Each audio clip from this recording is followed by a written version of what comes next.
الحمد للہ وکفی والصلاة والسلام علی عباده الذین اصطفی، خصوصاً علی افضلہم وخاتم النبیین محمد الامین وعلی آلہ وصحبہ اجمعین۔ اما بعد فقد قال اللہ تبارک وتعالی کما ورد فی سورۃ الحجرات: اعوذ باللہ من الشیطان الرجیم، بسم اللہ الرحمن الرحیم۔ یا ایھا الناس انا خلقناکم من ذکر وانثی وجعلناکم شعوبا وقبائل لتعارفوا ان اکرمکم عند اللہ اتقاکم ان اللہ علیم خبیر۔ وقال تبارک وتعالی کما ورد فی سورۃ آل عمران: فاستجاب لهم ربهم انی لا اضیع عمل عامل منکم من ذکر او انثی بعضکم من بعض فالذین ہاجروا واخرجوا من دیارہم وأوذوا فی سبیلی وقاتلوا وقتلوا لأکفرن عنہم سیئاتہم ولأدخلنہم جنات تجری من تحتها الانہار ثوابا من عند اللہ واللہ عندہ حسن الثواب۔ صدق اللہ العظیم۔ وقال النبی صلی اللہ علیہ وسلم فی خطبتہ فی حجۃ الوداع: لا فضل لعربی علی عجمی ولا لعجمی علی عربی ولا لاسود علی احمر ولا لاحمر علی اسود الا بالتقوی کلکم بنو آدم وآدم من تراب، او کما قال صلی اللہ علیہ وسلم۔ رب اشرح لی صدری ویسر لی امری واحلل عقدۃ من لسانی یفقہوا قولی۔ اللہم ربنا الہمنا رشدنا واعذنا من شرور انفسنا، اللہم ارنا الحق حقا وارزقنا اتباعہ وارنا الباطل باطلا وارزقنا اجتنابہ، آمین یا رب العالمین۔ معزز حاضرین اور محترم خواتین، السلام علیکم ورحمۃ اللہ وبرکاتہ۔ میری آج کی گفتگو کا عنوان اسلام کا معاشرتی اور سماجی نظام۔ اس ضمن میں سب سے پہلے اس نقطے پر غور کیجئے کہ انسان کی ایک زندگی تو انفرادی ہے اور زندگی کا ایک بہت بڑا حصہ اجتماعی ہے۔ جیسے جیسے تمدن ترقی کرتا گیا، اجتماعیت کا دائرہ پھیلتا گیا، انفرادیت کا دائرہ سمٹتا گیا۔ چنانچہ آج کو آپ کو معلوم ہے کہ کوئی ریاست ہے، اس کا دستور ہے، اس کا نظام ہے، تمام شہری اس میں جکڑے ہوئے، اور اب تو پوری دنیا جو ہے وہ ایک شہر کے مانند ہو گئی ہے، اور کہا جا رہا ہے کہ یہ گلوبل ولیج ہے، یہ تو ایک گاؤں کی شکل اختیار کر گیا۔ یہ جو انسان کا اجتماعی نظام ہے، اس کی 4 سطحیں ہیں۔ سب سے بنیادی سطح جو ہمیشہ سے ہے، چاہے انسان ابھی غاروں میں رہتا ہو، ابھی کوئی اور اجتماعی نظام کی شکل نہیں تھی، لیکن عائلی نظام، مرد اور عورت کا رشتہ، ان کے درمیان ازدواج اور اس سے اولاد کا پھیلنا، یہ اجتماعیت کی پہلی شکل ہے، جس سے کہ خاندان وجود میں آتے ہیں۔ اس سے ذرا اوپر چلیے تو خاندانوں کے مجموعے کا نام معاشرہ ہے، سوسائٹی ہے۔ ایک پہلو پھر اسی اجتماعی نظام کا معاشی نظام ہے، کمائی کے کیا ذریعے صحیح ہیں، کیا غلط ہیں، دولت کا کیا استعمال صحیح ہے، کیا غلط ہے، اور سب سے اوپر سیاسی نظام ہے۔ اب اگر آپ اس کو سمجھیں گے کہ ایک جیسے مثلث ہوتی ہے، نیچے بیس ہے، دونوں طرف سے زاویے جو ہیں اس کے دونوں اضلاع جا رہے ہیں، اوپر مل جاتے ہیں، تو سب سے بڑا جو انسان کی زندگی کا اجتماعی حصہ ہے وہ آئلی نظام ہے، پھر معاشرتی نظام ہے، پھر اس سے کمتر حیثیت معاشی نظام، سب سے کم ترین سیاسی نظام۔ میں یہ ساری باتیں کس لیے بتا رہا ہوں کہ قرآن مجید کا ہر طالب علم جانتا ہے کہ آئلی قوانین جس قدر تفصیل سے قرآن مجید میں بحث کی گئی ہے ان کے بارے میں، اس درجے میں معاشی قوانین کا بیان تو نہیں ہوا۔ سیاسی نظام تو کوئی اسلام نے دیا ہی نہیں، چند اصول دیے ہیں۔ اللہ کی حاکمیت، مسلمانوں کی خلافت، جہاں اللہ اس کے رسول کا کوئی حکم نہ ہو وہاں باہمی مشورے سے معاملہ طے کرنا، تین اصول ہیں، اللہ اللہ خیر صلی اللہ، ان الحکم الا للہ، اور انی جاعل فی الارض خلیفہ، یا داؤد انا جعلناک خلیفۃ فی الارض، اور امرہم شورا بینہم، جہاں اللہ اور اس کے رسول کا حکم نہیں ہے تو آپ اسمبلی کے ذریعے سے جس طرح چاہیں کاؤنٹنگ آف ووٹ سے، مشورے سے فیصلہ کر سکتے ہیں۔ تین اصول ہیں بس، اس پر ریاست جو ہے وہ پارلیمانی ہو، وہ صدارتی ہو، ان میں سے نہ کوئی واجب ہے نہ کوئی حرام ہے، یونٹری ہو، وحدانی، یا فیڈرل ہو یا کانفیڈرل ہو، ان میں سے بھی کوئی چیز نہ واجب نہ فرض نہ حرام، یہ آپ کے اپنی مرضی سے ہے، آپ اپنی باہمی مشورے سے جو لوگ چاہتے ہوں اختیار کر لیں۔ نظام کے بارے میں کوئی سیاسی نظام کا ڈھانچہ ہمیں ایسا نہیں دیا گیا کہ وہ واجب ہے آپ پر، اصول دیے گئے۔ معاشیات کے ضمن میں سود حرام، جوا حرام، نشہ آور چیزوں کی تجارت حرام، انسان کے سفلی جذبات کو، شہوانی جذبات کو بھڑکا کر کمائی کرنا حرام، بس باقی میدان کھلا ہے، محنت کرو، جد و جہد کرو، کماؤ، جو تم کماؤ گے تمہارا ہوگا، البتہ ایک حد سے اوپر جاؤ گے زکوٰۃ لے لی جائے گی تاکہ جو پیچھے رہ گئے ہیں ان کی ضروریات پوری کی جا سکے۔ جہاں آزاد معیشت ہوگی وہ ایسے ہی ہے جیسے کہ آزاد دوڑ ہو رہی ہے، اور جب دوڑ میں ظاہر بات ہے کہ آپ اگر تو انہیں رسے سے باندھ دیں گے تب تو نہ کوئی آگے رہا نہ پیچھے رہا، لیکن دوڑ کا فائدہ کیا ہے؟ دوڑ تو یہ ہے کہ ذرا وہ شخص جو تیز دوڑ سکتا ہو وہ نمایاں ہو۔ تو فری اکانومی جہاں بھی ہوگی کوئی آگے نکل جائیں گے کوئی پیچھے رہ جائیں گے، تو پیچھے والوں کے بھی کچھ حقوق کا لحاظ کیا جائے۔ زکوٰۃ کیا ہے؟ تؤخذ من اغنیائہم ترد الی فقرائہم، ان کے امیروں سے وصول کی جائے گی، ان کے غریبوں کو دے دی جائے گی، بس یہی جو ہے اسلام کا معاشی نظام ہے۔ لیکن معاشرتی نظام پر بڑی بحثیں آئی ہیں، سورہ نور، سورہ احزاب بہت مفصل، سورہ نساء، اور آئلی قوانین پر جو میں نے کہا تھا بالکل پہلے نیچے بیس ہے وہ اس مثلث کا، اس پر آپ دیکھتے ہیں کہ کئی رکوع، 3-4 رکوع تو سورہ بقرہ میں ہے، پھر سورہ نساء میں ہے، سورہ مائدہ میں ہے، پھر سورہ نور میں ہے، سورہ احزاب میں ہے، سورہ مجادلہ میں ہے، سورہ طلاق میں ہے، سورہ تحریم میں ہے۔ یہ آئلی قوانین تو بہت ہی تفصیل کے ساتھ بیان کیے گئے۔ حکمت کیا ہے کہ یہی تو ہے جڑ، بنیاد تو یہی ہے۔ اگر اسی بنیاد میں خرابی آ گئی تو خشت اول چونہد معمار کج، تا سریا می رود دیر کب دیوار کج، اگر پہلی اینٹ جو ہے دیوار کی ٹیڑھی رکھی گئی تو بناتے جائیے آپ، پر ٹیڑھ جائے گا آخر تک۔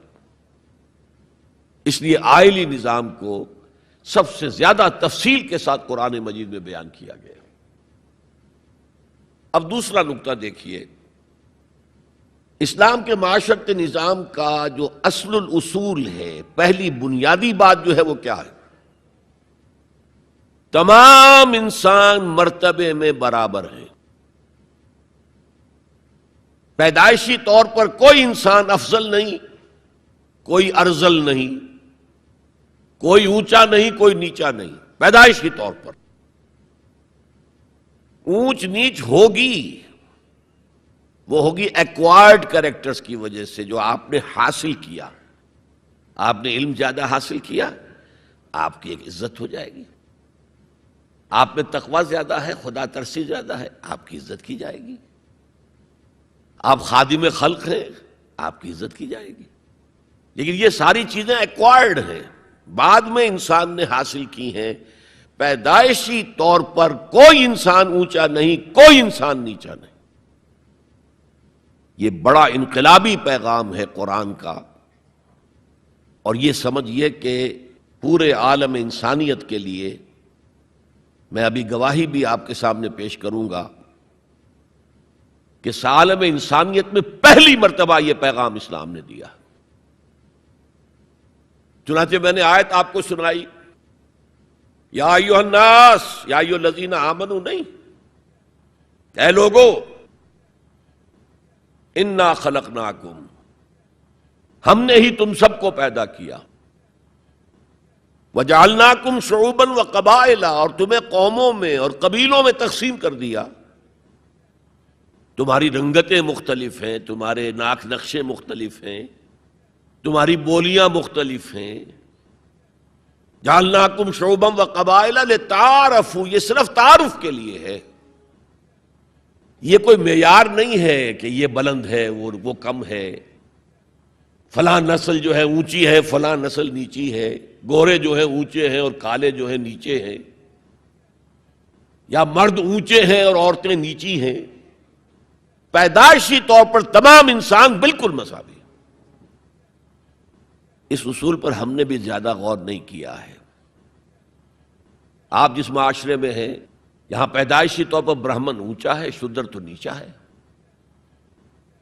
ویسے کوشش ہو رہی ہے، معاشرتی سطح پر کوشش ہو رہی ہے، قانونی سطح پر کوشش ہو رہی ہے کہ ان تصورات کو ختم کیا جائے۔ چنانچہ سب سے بڑھ کر یہ کوششیں امریکن سوسائٹی میں ہوئی ہیں۔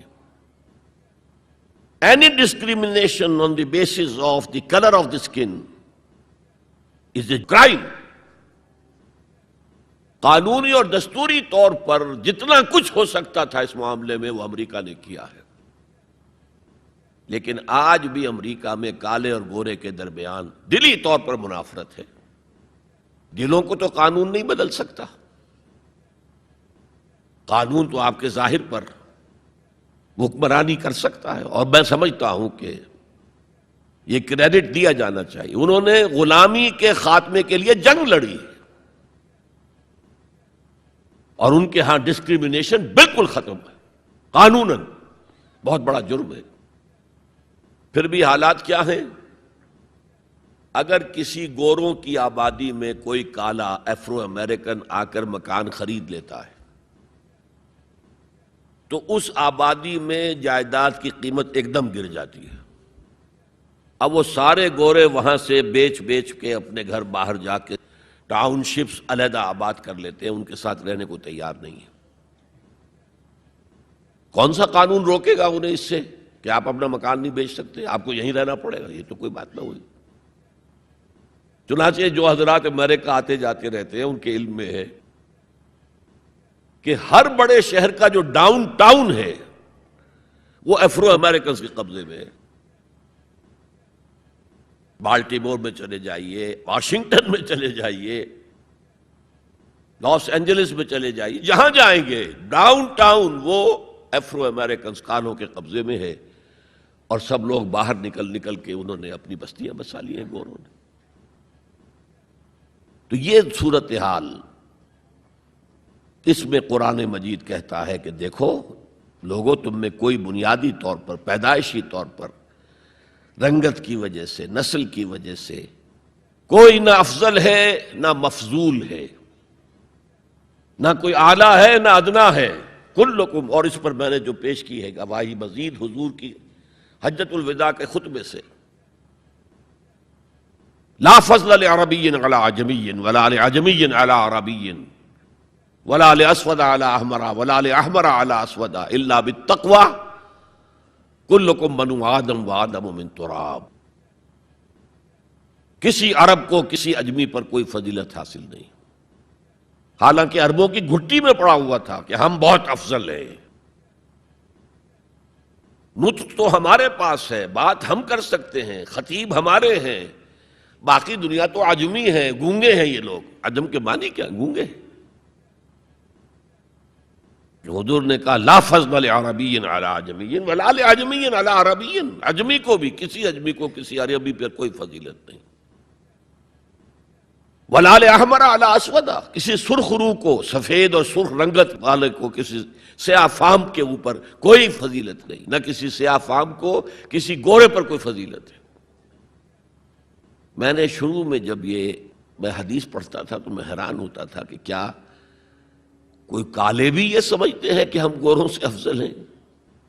امریکہ میں جا کے بھید کھلا، وہ تو کہتے ہیں ہم مکمل انسان ہیں، یہ تو کچے ہیں، پکے ہوئے ہی نہیں ابھی۔ مذاق اڑاتے ہیں، ان کے ہاں جو ہے سفید چمڑی والوں کا شدید مذاق اڑتا ہے۔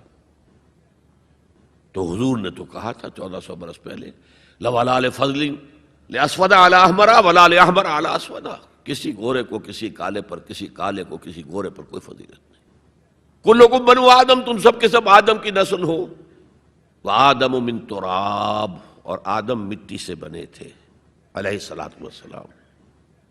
یہ جو نکتہ میں اتنے اہتمام سے بیان کر رہا ہوں، اس کے لیے میں گواہی اب دے رہا ہوں ایچ جی ویلز کی، نام سنا ہوگا آپ نے۔ وہ زیادہ مشہور تو ہے سائنٹیفک فکشن کے معاملے میں، اس نے اپنے زمانے میں ایسی کہانیاں لکھی، ایسے افسانے لکھے جو آنے والے دور میں سائنس کے جبکہ عروج ہونے والا تھا تو واقعات کے طور پر سامنے آنے والے تھے۔ سائنٹیفک فکشن، کہانیاں لکھنا، افسانے لکھنا سائنسی بنیادوں پر۔ لیکن تاریخ عالم پر بھی ان کی 2 کتابیں اس شخص کی جو ہیں وہ بہت ہی عمدہ ہیں، اس میں کوئی شک نہیں۔ A short history of the world, اور دوسری ہے a concise history of the world.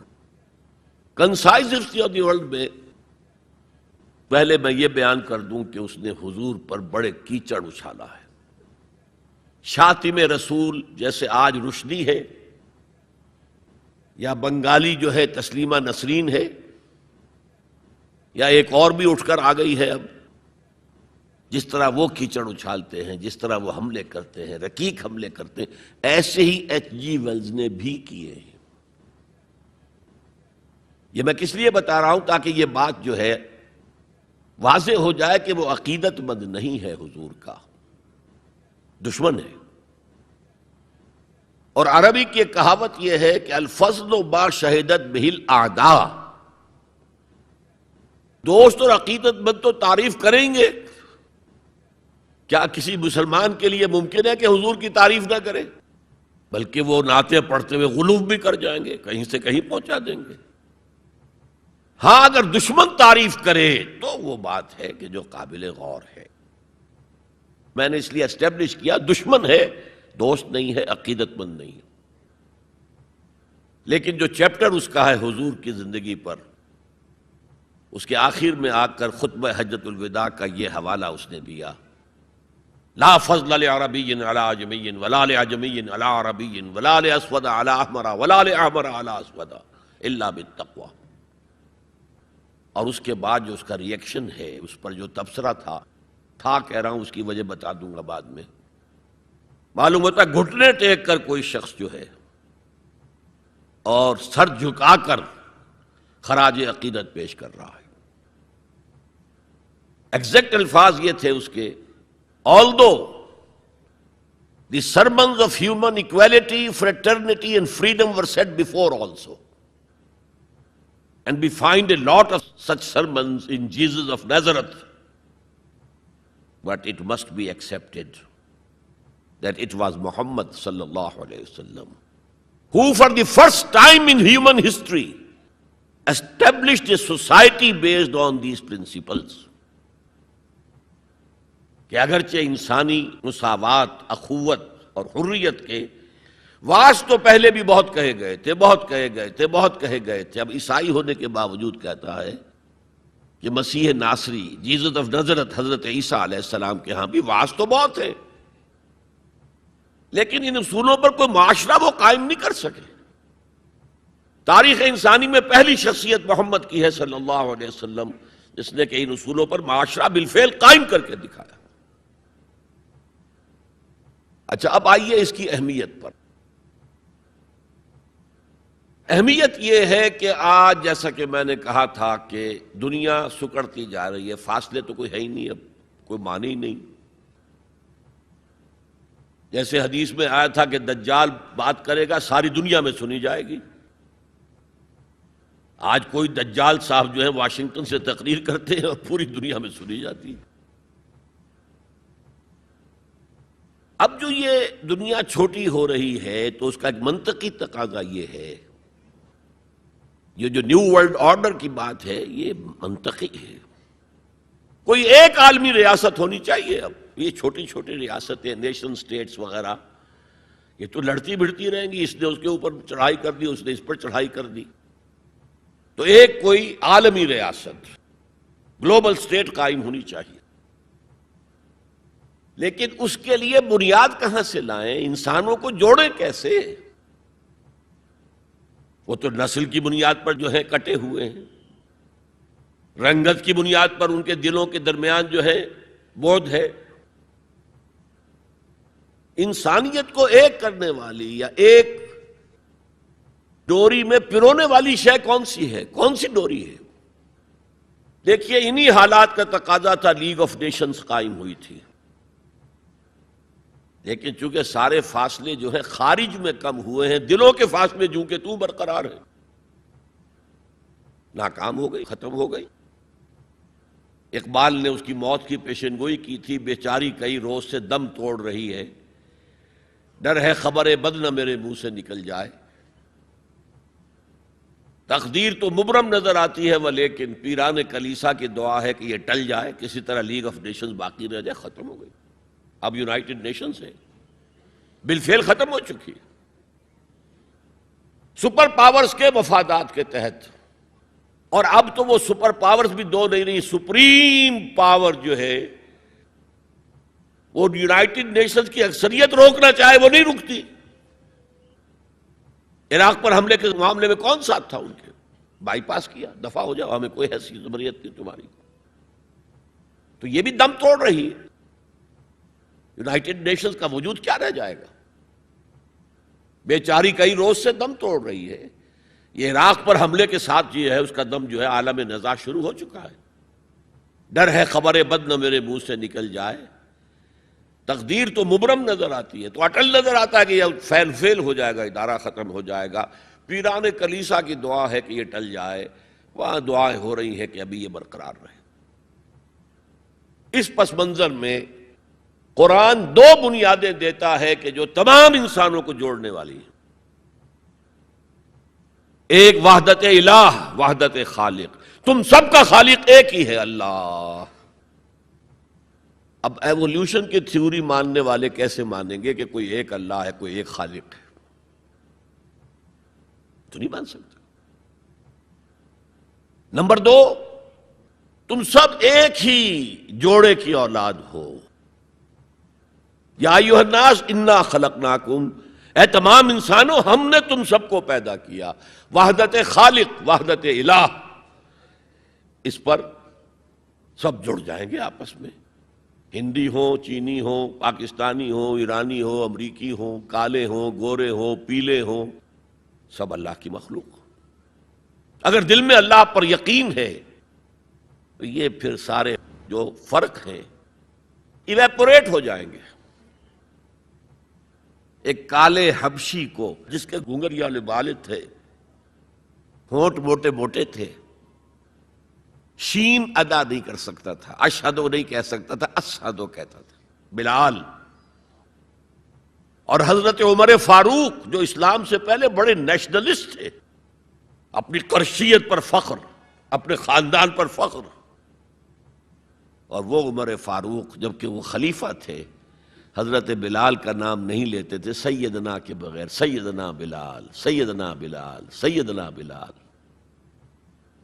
حضرت ابو بکر کے بارے میں فرماتے ہیں ابو بکر سیدنا وآتق سیدنا، ابو بکر خود بھی ہمارے سردار ہیں، انہوں نے ہمارے سردار کو آزاد کرایا تھا خرید کر۔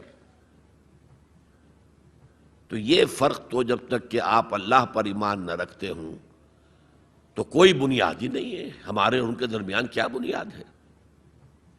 پتہ نہیں کون سے قسم کے بندروں کے اولاد جو ہے ہندوستان میں بس رہی ہے اور کون سے قسم کے شمپینزیز کی اولاد جو ہے وہ کہیں اور بس رہی ہے. ان کا تو کوئی رشتہ آپس میں ہے ہی نہیں.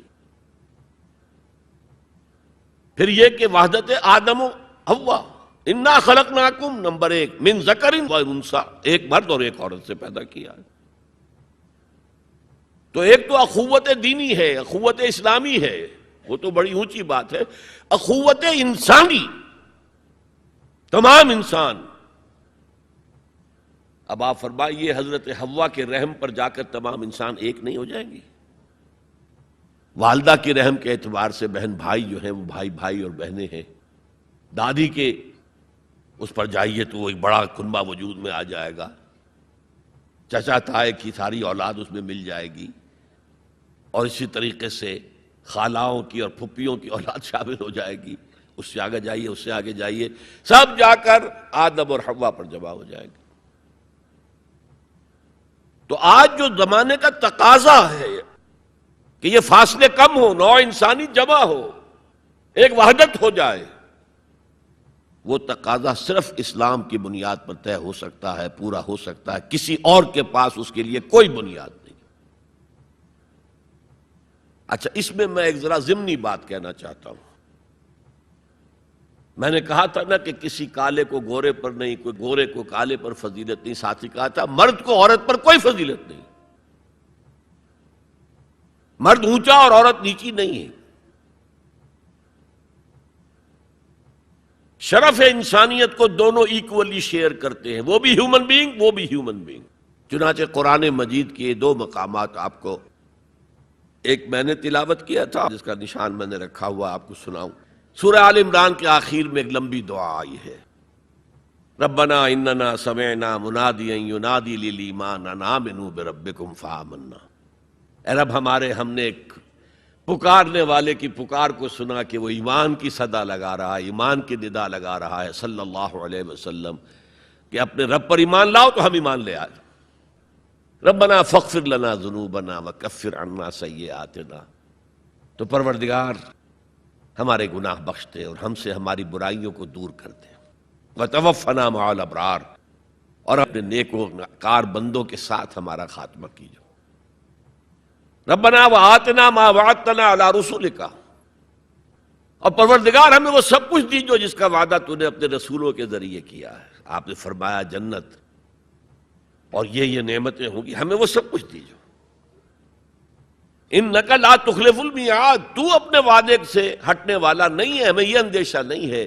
اندیشہ ہے تو یہ کہ ہم ان وعدوں کا مصداق ثابت ہو سکے یا نہ ہو سکے. تو اپنے فضل کرم سے ان کا مصداق ہمیں بنا دے. اب اس کا جواب سنیے.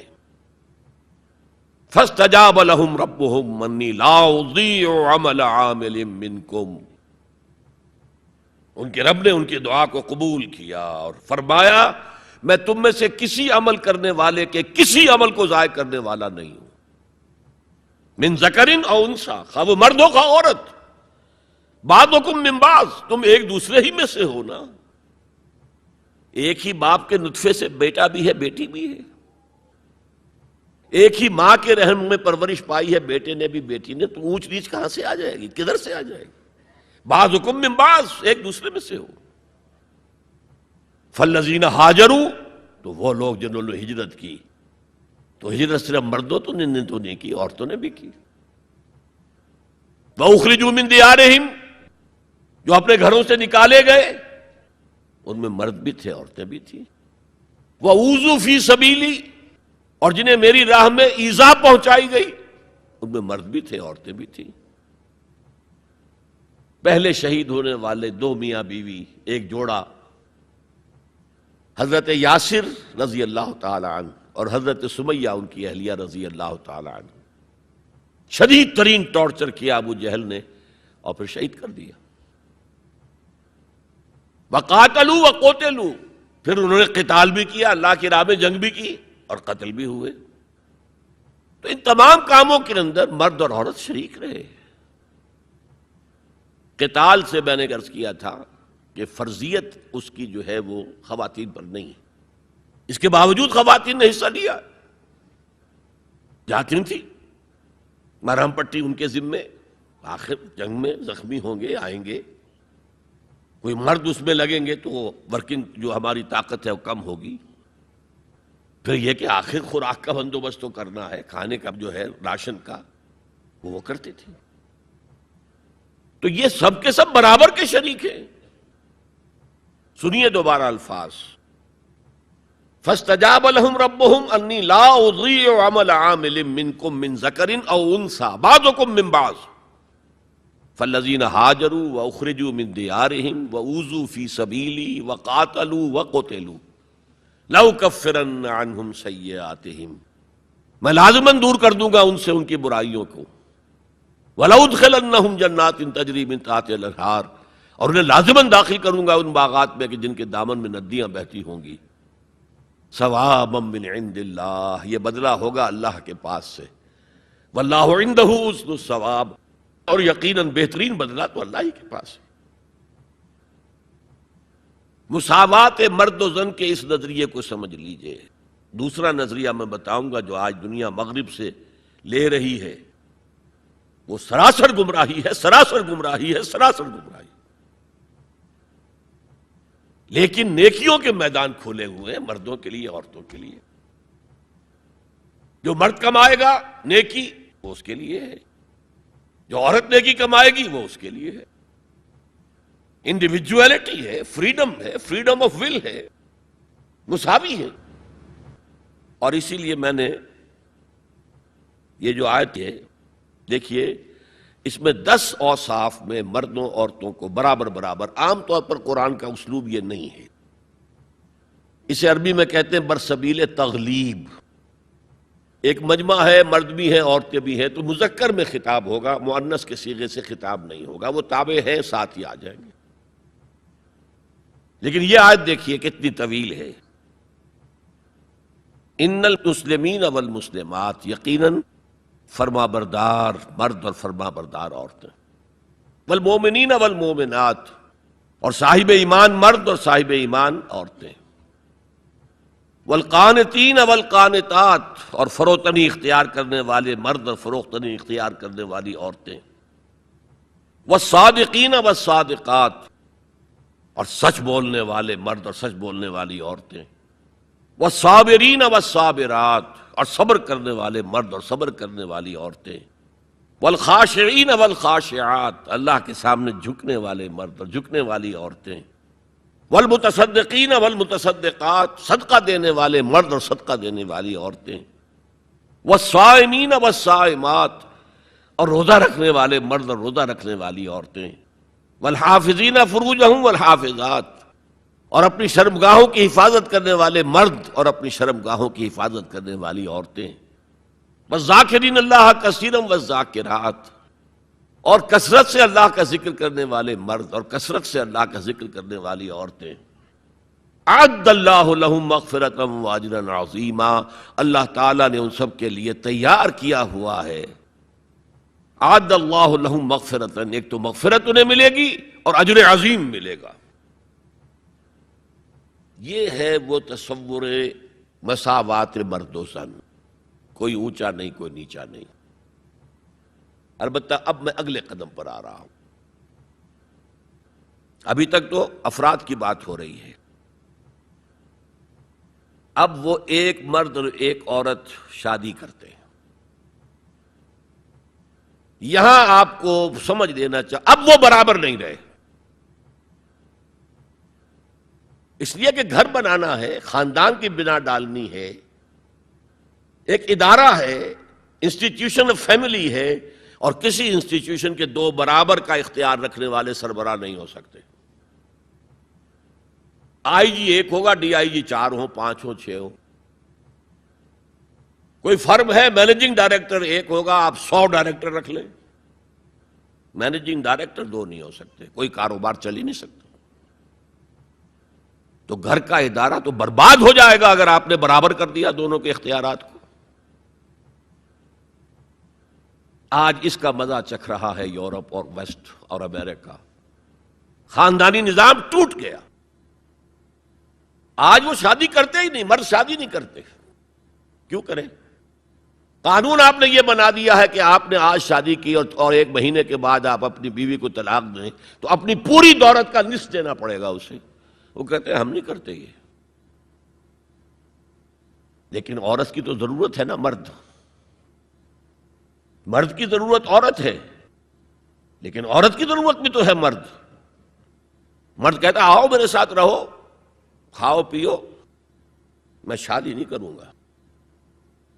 وہ یہ کہتے ہیں وی آر لیونگ ٹوگیدر، بس we are not married, we are living together. بچے بھی ہو رہے ہیں. یہ کلنٹن کا 3-4 سال پہلے صدر تھا وہ، تو اس کا جو آیا تھا state of the union address, سال میں 1 دفعہ وہاں کا صدر دیتا ہے، پوری قوم کو خطاب کرتا ہے. اس میں اس نے کہا تھا کہ عنقریب ہماری امریکی قوم کی اکثریت حرام زادوں پر مشتمل ہوگی. اس کے الفاظ حرام زادہ نہیں، اس نے کہا باسٹرڈ نہیں کہا. کیا کہا؟ Born without any wedlock, ماں باپ کے درمیان کوئی شادی کا بندھن ہے ہی نہیں اور بچے پیدا ہو رہے ہیں. یہی تو حرامی کہلاتے ہیں ہمارے ہاں. حرام زادہ کسے کہتے؟ اور یہودیوں نے حضرت مسیح کو کیوں کہا حرام زادہ؟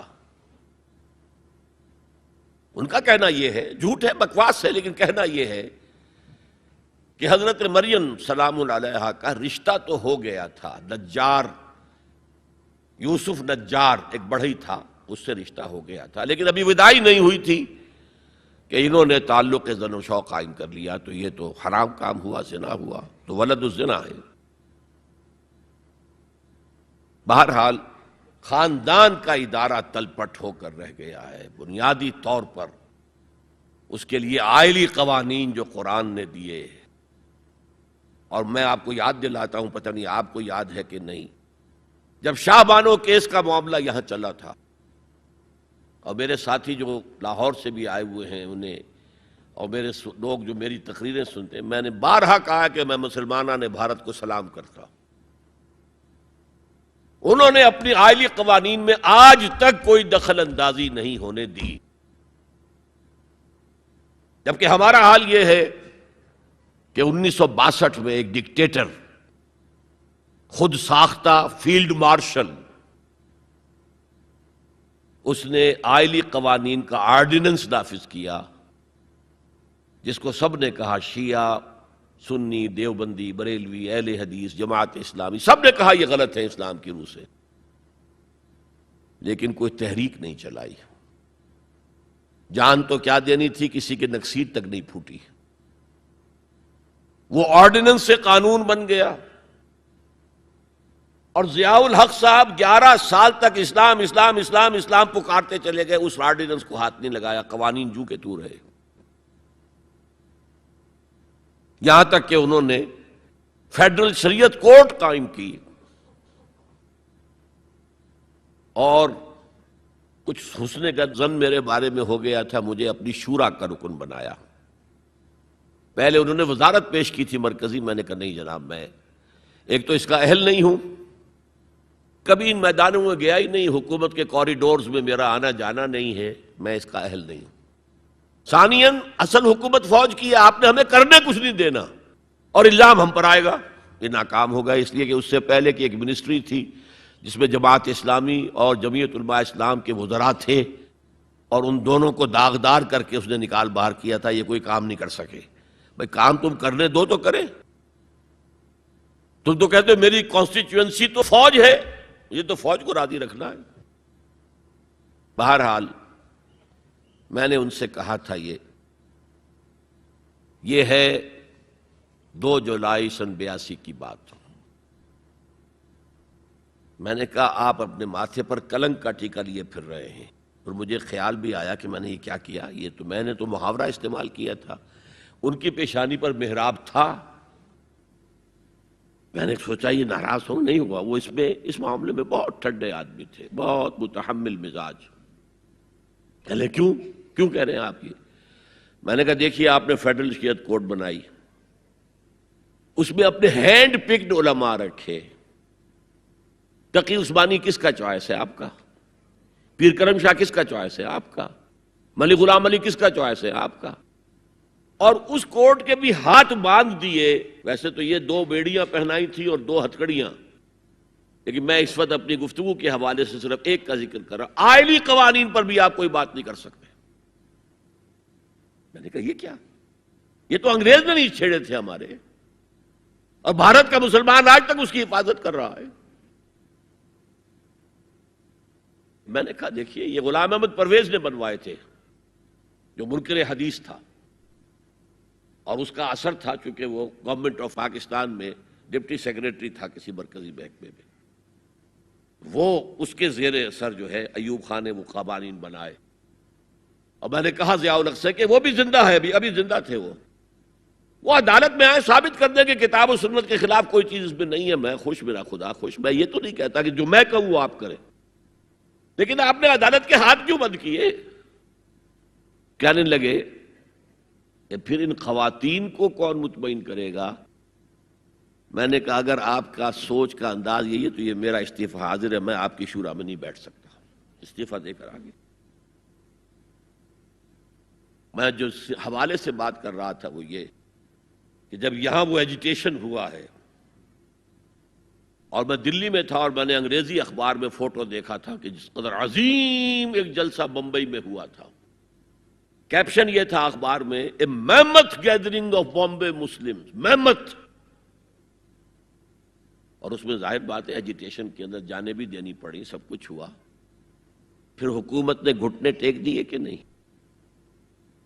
اور صرف گھٹنے نہیں ٹیکے. راجیو کی یہ تقریر لوک سبھا کی ریکارڈ پر ہے کہ میں نے تو اس سے پہلے کبھی مطالعہ نہیں کیا تھا، اب اس مسئلے پر مطالعہ کیا ہے تو میں نے دیکھا ہے کہ جتنے حقوق اسلام نے عورت کو دیے کسی مذہب نے نہیں دیے.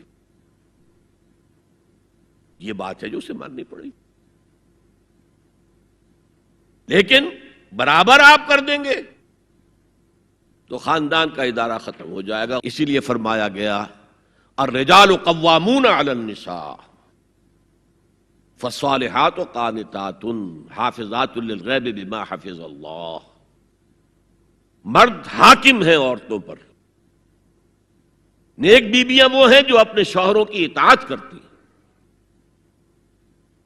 ظاہر بات ہے کہ کوئی رائے ہے، اختلاف رائے ہو گیا ہے شوہر اور بیوی میں، بیوی دلیل سے سمجھا لے، اپیل سے سمجھا لے، جس طرح بھی سمجھا لے، منوا لے، ٹھیک ہے، اور نہیں تو اسے شوہر کی بات ماننی پڑے گی. فالصالحات قانتات، وہی لفظ جو ابھی آپ نے پڑھا، قانتین بالقانتات، فرما بردار مرد اور فرما بردار عورتیں. تو نیک بیویاں تو وہ ہیں جو اپنے شوہروں کی اطاعت گزار ہیں. اس سے وہ بانڈ جو ہے مضبوط رہتا ہے. پھر اسلام نے اتنا منصفانہ نظام کیا ہے قائم. میں نے آپ کے سامنے اقبال کا ایک مصرع پڑھا تھا، وہ جو ابلیس نے کہا کہ عصر حاضر کے تقاضاؤں سے ہے لیکن یہ خوف ہو نہ جائے آشکارا شر پیغمبر کہیں. زمانے کا تقاضا، یہ زمانہ ادھر جا رہا ہے، مجھے خطرہ ہے اسلام آئے گا جو آج بش کو خطرہ ہے. آئے گا چاہے اس سے پہلے لاکھوں مسلمان قتل ہو جائیں، چاہے اس سے پہلے کروڑوں مسلمان قتل ہو جائیں. تاتاریوں کے ہاتھوں بھی کروڑوں قتل ہوئے تھے، لیکن پھر تاتاریوں نے مسلمانوں کو فتح کیا تھا، اسلام نے تاتاریوں کو فتح کر لیا. ہے آیا فتنہ تاتار کے افسانے سے، پاسماں مل گئے کعبے کو صنم خانے سے. ہو سکتا ہے اب بھی ایسا ہو جائے، تو وہ ڈرتے ہیں کہ یہ نظام آئے گا، اس لیے اتنے خوف زدہ ہیں. جب اللہ نے مرد کو بنایا طاقتور زیادہ،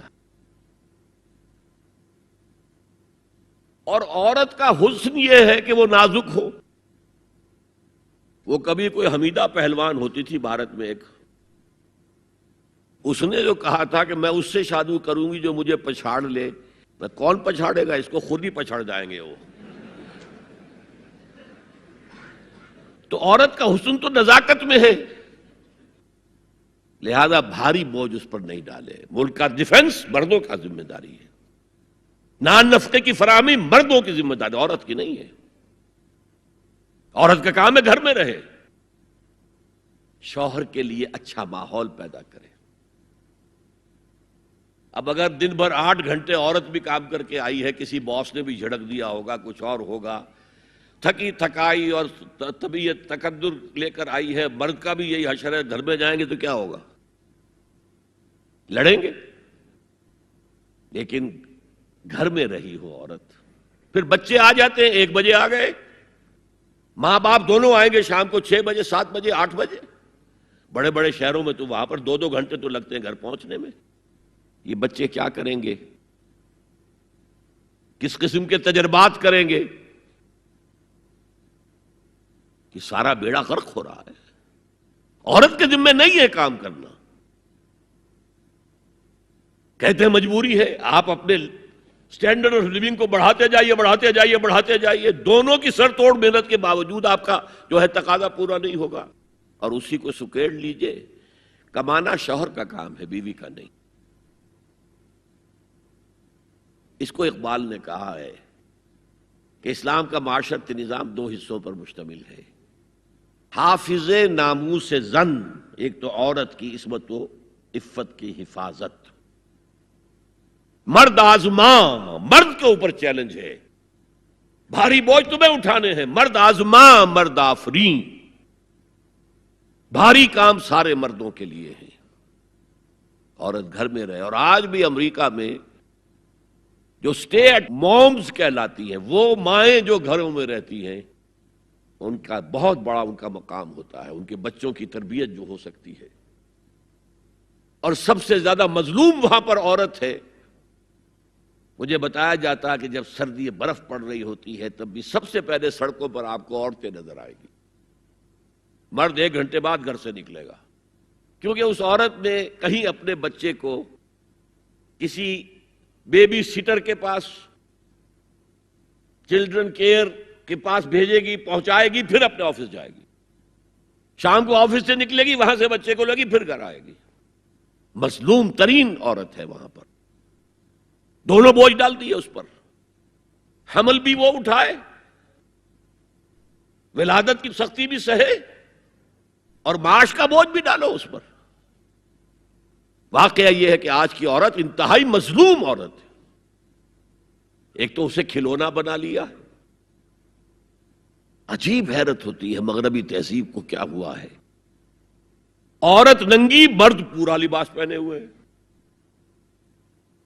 پینٹ بھی ہے اور کوٹ بھی ہے اور سوٹ پورا ہے اور ٹائی بھی ہے، اور عورت ننگی ہے. اور شدید ترین سردی کے اندر ٹانگیں ننگی ہیں اس کی. یہ اسلام کا معاشرتی نظام اس کو کسی صورت گوارا نہیں کرتا. طلاق کے معاملے میں یہی فرق رکھا. مرد دے سکتا ہے طلاق، عورت لے سکتی ہے، دے نہیں سکتی.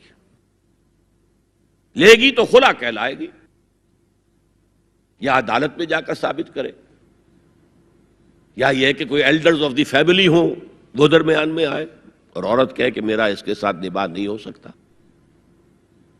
خود طلاق نہیں دے سکتی، کیونکہ عورت کے اوپر جذباتی طور پر ہر مہینے میں چند دن ایسے آتے ہیں جو چڑچڑی ہوتی ہے. اس چڑچڑے پن میں وہ کچھ بھی کر بیٹھے، اسے طلاق کا حق نہیں دیا. مرد کو حق حاصل ہے. ہاں اگر ناحق طلاق دے گا اللہ کے ہاں پکڑا جائے گا. یہ بات جو ہے مرد اور عورت کو برابر کے طلاق کے حقوق، یہ بھی خاندان کی جڑ کھودنے کے مترادف ہے. اچھا، بیٹے اور بیٹی میں وراثت کا فرق ہے. کیوں؟ بیٹا شادی کرے گا تو مہر دے گا، لڑکی شادی کرے گی تو مہر لے گی. حالانکہ ضرورت لڑکی کو لڑکے کی ہے، لڑکے کو لڑکی کی ہے، دونوں کی ضرورت تو برابر ہے. لڑکا مہر دے اور لڑکی لے. کیوں؟ تاکہ یہ معلوم ہو کہ یہ سربراہ ہے. حافظ ناموس زن، مرد آزماں، مرد کی ذمہ داری ہے. ہم نے اسی ضمن میں پاکستان میں ایک تحریک شروع کی شادی بیاہ کے ضمن میں. یہ بھی ہمارا بڑا سوشل فنکشن ہے، بہت بڑا، اور اس میں فضول خرچیاں ہو رہی ہیں. حرام کی کمائی ہوئی کمائی جو ہے وہ پانی کی طرح بہائی جاتی ہے. ابھی مجھے ایک صاحب نے بتایا کہ ممبئی میں 2 شادیاں ہوئی ہیں مسلمانوں میں، ایک میں 1.5 کروڑ روپیہ خرچ ہوا، ایک میں 80 لاکھ خرچ ہوا. ہم نے وہاں اصلاحی تحریک شروع کی. ضیاء الحق صاحب نے بھی کوشش کی تھی، آرڈیننس پاس کیا تھا، لیکن یہ چیزیں قانون سے نہیں. آپ کہیں کہ کسی دعوت میں 50 سے زیادہ مہمان نہیں آئیں گے، وہ 100 آ گئے تو زیادہ زیادہ یہ ہوگا پولیس والوں کو رشوت کا کھاتا کھل گیا، جو یہ پیسے لے جائیے صاحب. کبھی کبھی وہ پکی پکائی جگہ لے جا کے اپنے تھانے میں بیٹھ کے کھاتے تھے. لیکن قانون سے نہیں بدلتا مزاج. ہم نے کیا طے کیا؟ دیکھو یہ ہے چٹان کی بنیاد. آپ کو بڑی اونچی بلڈنگ بنانی ہو تو دیکھنا پڑتا ہے چٹان نیچے بنیاد زمین کیسی ہے. تو بنیاد کیا ہے؟ آپ سادگی کرو سادگی کرو سادگی کرو، یہ واسطہ بے معنی ہے بالکل. اس لیے کہ غریب کی سادگی کچھ اور ہے، امیر کی سادگی کچھ اور ہے. سادگی کے ایک معنی تو نہیں ہے. لہذا کوئی جو ہے راک فاؤنڈیشن وہ تلاش کی جائے. وہ ہم نے کی تلاش. جو تقریب حضور سے صحابہ سے ثابت ہے ضرور کرو ضرور کرو ضرور کرو. عضوا علیہا بالنواجذ، اپنے دانتوں سے پکڑ لو اس کو. اور جو تقریب ثابت نہیں حضور سے اور صحابہ سے، یقیناً یہ کہیں باہر سے آئی ہے. یا تو ہمارا خاندانی پس منظر جو ہے، اکثر تو ہندوؤں سے مسلمان ہوئے، وہ سادات ہوں، صدیقی ہوں، فاروقی ہوں، عثمانی ہوں، وہی ہیں نا جو باہر سے آئے تھے. باقی تو اکثریت یہیں سے، وہ اپنا ہندوانہ پس منظر لے کر آئے. تو جس کا ثبوت صحابہ کے دور میں نہیں، وہ یقیناً باہر سے آئی ہوئی چیز ہے. اس میں پھر سادگی نہیں، اس میں کمی نہیں، جڑ سے کاٹو اس کو. اس بنیاد پر ہم نے 5 فیصلے کیے. ذرا سن لیجئے آپ بھی، اگر آپ کوئی سوشل ورک کرنا چاہیں اس کو عام کریں. نمبر 1، نکاح مسجد میں. حدیث موجود ہے، ترمذی شریف کی روایت، اعلنوا ھذا النکاح واجعلوہ فی المساجد. نکاح کا اعلان عام کیا کرو، مسجدوں میں منعقد کیا کرو. میں حیران ہوتا ہوں کیوں نہیں علماء کرام نے اس کی طرف توجہ دلائی. حدیث ہے. ہاں میں مانتا ہوں ان کا کہنا یہ ہے کہ یہ یہاں جو امر ہے کہ مسجد میں منعقد کرو، یہ امر وجوب کے لیے نہیں ہے، استحباب کے لیے. مستحب ہے یہ کہ مسجد میں. تو بھائی مستحب کیوں چھوڑ رہے ہو تم؟ وہ اس لیے چھوڑنا پڑتا ہے، مولوی بیچارے کی حیثیت ہے ہی نہیں معاشرے میں کہ وہ کہے جناب یہاں آئیے میرے پاس، میں نہیں آؤں گا آپ کے گھر نکاح پڑھانے کے لیے. وہ اپنا رجسٹر بغل میں دبائے بیٹھا سوکھتا رہتا ہے. وہ تو آنی تھی بارات عصر کے وقت، مغرب بھی جا رہی ہے، آئی نہیں، وہ بیٹھا قریب. پہلے 20-30 روپے ملتے تھے، اب 200 300 400 ملتے ہیں. اور کیا ہے؟ میں نے انہیں یاد دلایا دیکھو شرم کرو. عیسائیوں نے آج تک اپنے چرچ کی اور اپنے پادری کی عزت یہ رکھی ہے کہ شہزادے اور شہزادی کی شادی ہوگی وہ بھی پادری چرچ میں آئیں گے. شہزادے کی شادی ہو رہی ہے تو جو ان کی پارلیمنٹ کے ساتھ ہے چرچ، وہاں شادی ہوگی. وہاں پردہ نہیں ہے، لڑکا لڑکی دونوں آمنے سامنے کھڑے ہو کر قول و قرار کریں گے. ہمارے ہاں پردہ ہے تو اس لیے لڑکی کے گھر بھی جائیں گے تو لڑکی تو محفل میں نہیں آئے گی. لڑکی کا ایک وکیل ہوگا، وہ وکیل اجازت لے کر آئے گا، 2 اس کے گواہ ہوں گے، اس کے سامنے اجازت لی گئی، پھر وہ نکاح خواہ کو اجازت دیں گے، وہ نکاح پڑھا دیں گے. پہلی بات یہ ہو گئی کہ نکاح مسجد میں. نمبر 2، نکاح کے موقع پر کوئی دعوت طعام نہیں، کوئی ثابت نہیں. دعوت طعام صرف ایک ہے، وہ ولیمہ ہے. اور اس قدر معقول بات ہے، سب باپ اپنے سینوں پر ہاتھ رکھ کر سوچیں اور میری بات سنیں. کیا بیٹی کو گھر سے رخصت کرنے کا وقت جو ہے وہ خوشی کا وقت ہوتا ہے؟ جب بیٹی گھر سے جا رہی ہو، کوئی جانور بھی آپ قربانی کے لیے، کوئی مینڈھا کو بکرا لے آئیں، 8-10 دن پہلے اور بچے مانوس ہو جائیں تو وہ جب آپ ذبح کرتے ہیں تو پچھاڑے کھاتے ہیں کہ نہیں بچے؟ اور یہ لخت جگر ہے، نور چشم ہے، 18 20 22 برس گھر میں رہی ہے، وہ جا رہی ہے. خوشی نہیں ہے وہاں، صرف یہ ہوتا ہے اے سائی آف ریلیف کہ ایک ذمہ داری کا بوجھ تھا، اللہ نے آج پورا کرا دیا، اتروا دیا بوجھ. پھر بھی اندیشہ ہوتا ہے، پتہ نہیں مزاج ملے نہ ملے، نئے ماحول میں جا رہی ہے، وہاں جا کر ایڈجسٹ ہو یا نہ ہو، اندیشے پھر بھی ہوتے ہیں ذہن کے اندر. تو ان سے مرغ پلاؤ کھانا اور متنجن کھانا کوئی معقول بات نہیں ہے.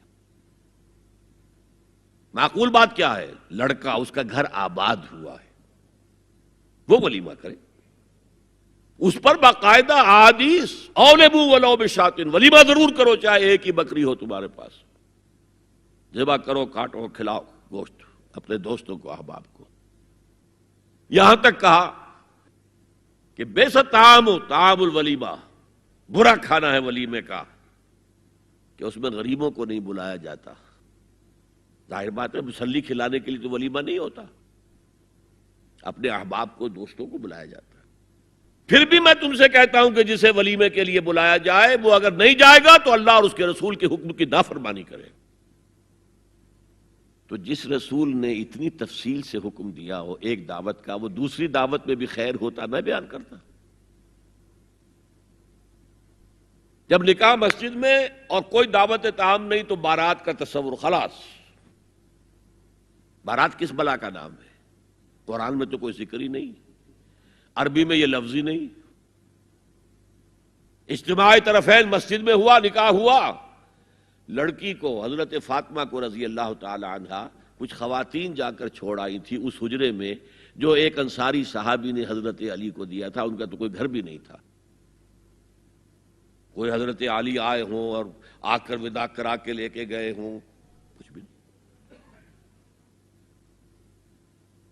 چوتھی چیز، جہیز کا کوئی تصور اسلام میں نہیں. خالص ہندوانہ رسم، خالص ہندوانہ رسم، خالص ہندوانہ رسم. ہندوؤں میں کیوں ہے؟ وہ اس لیے ہے، معقول بات ہے کہ لڑکی کا وراثت میں کوئی حصہ ہے ہی نہیں. وہ تو جب گھر سے نکل رہی ہے کچھ دے دلا کے رخصت کر دو، دان دہیج یہ خیرات ہے، لڑکی کا حق کوئی نہیں ہے گھر پر. اسلام میں تو لڑکی وارث ہے. والد فوت ہوں گے وراثت تقسیم ہوگی، والدہ فوت ہوں گی کوئی ان کی ہے ملکیت وہ تقسیم ہوگی. شادی کے موقع پر کوئی جہیز اسلام میں نہیں، قطعاً نہیں. غلطی سے حضرت فاطمہ کے جہیز کو جہیز کہہ دیا گیا. وہ جہیز کیا تھا؟ ایک پیسہ بھی حضور کے اپنی جیب سے نہیں تھا. اس شادی میں خاص بات کیا تھی کہ دولہا کے ولی بھی حضور ہی ہے. اور کون ہے؟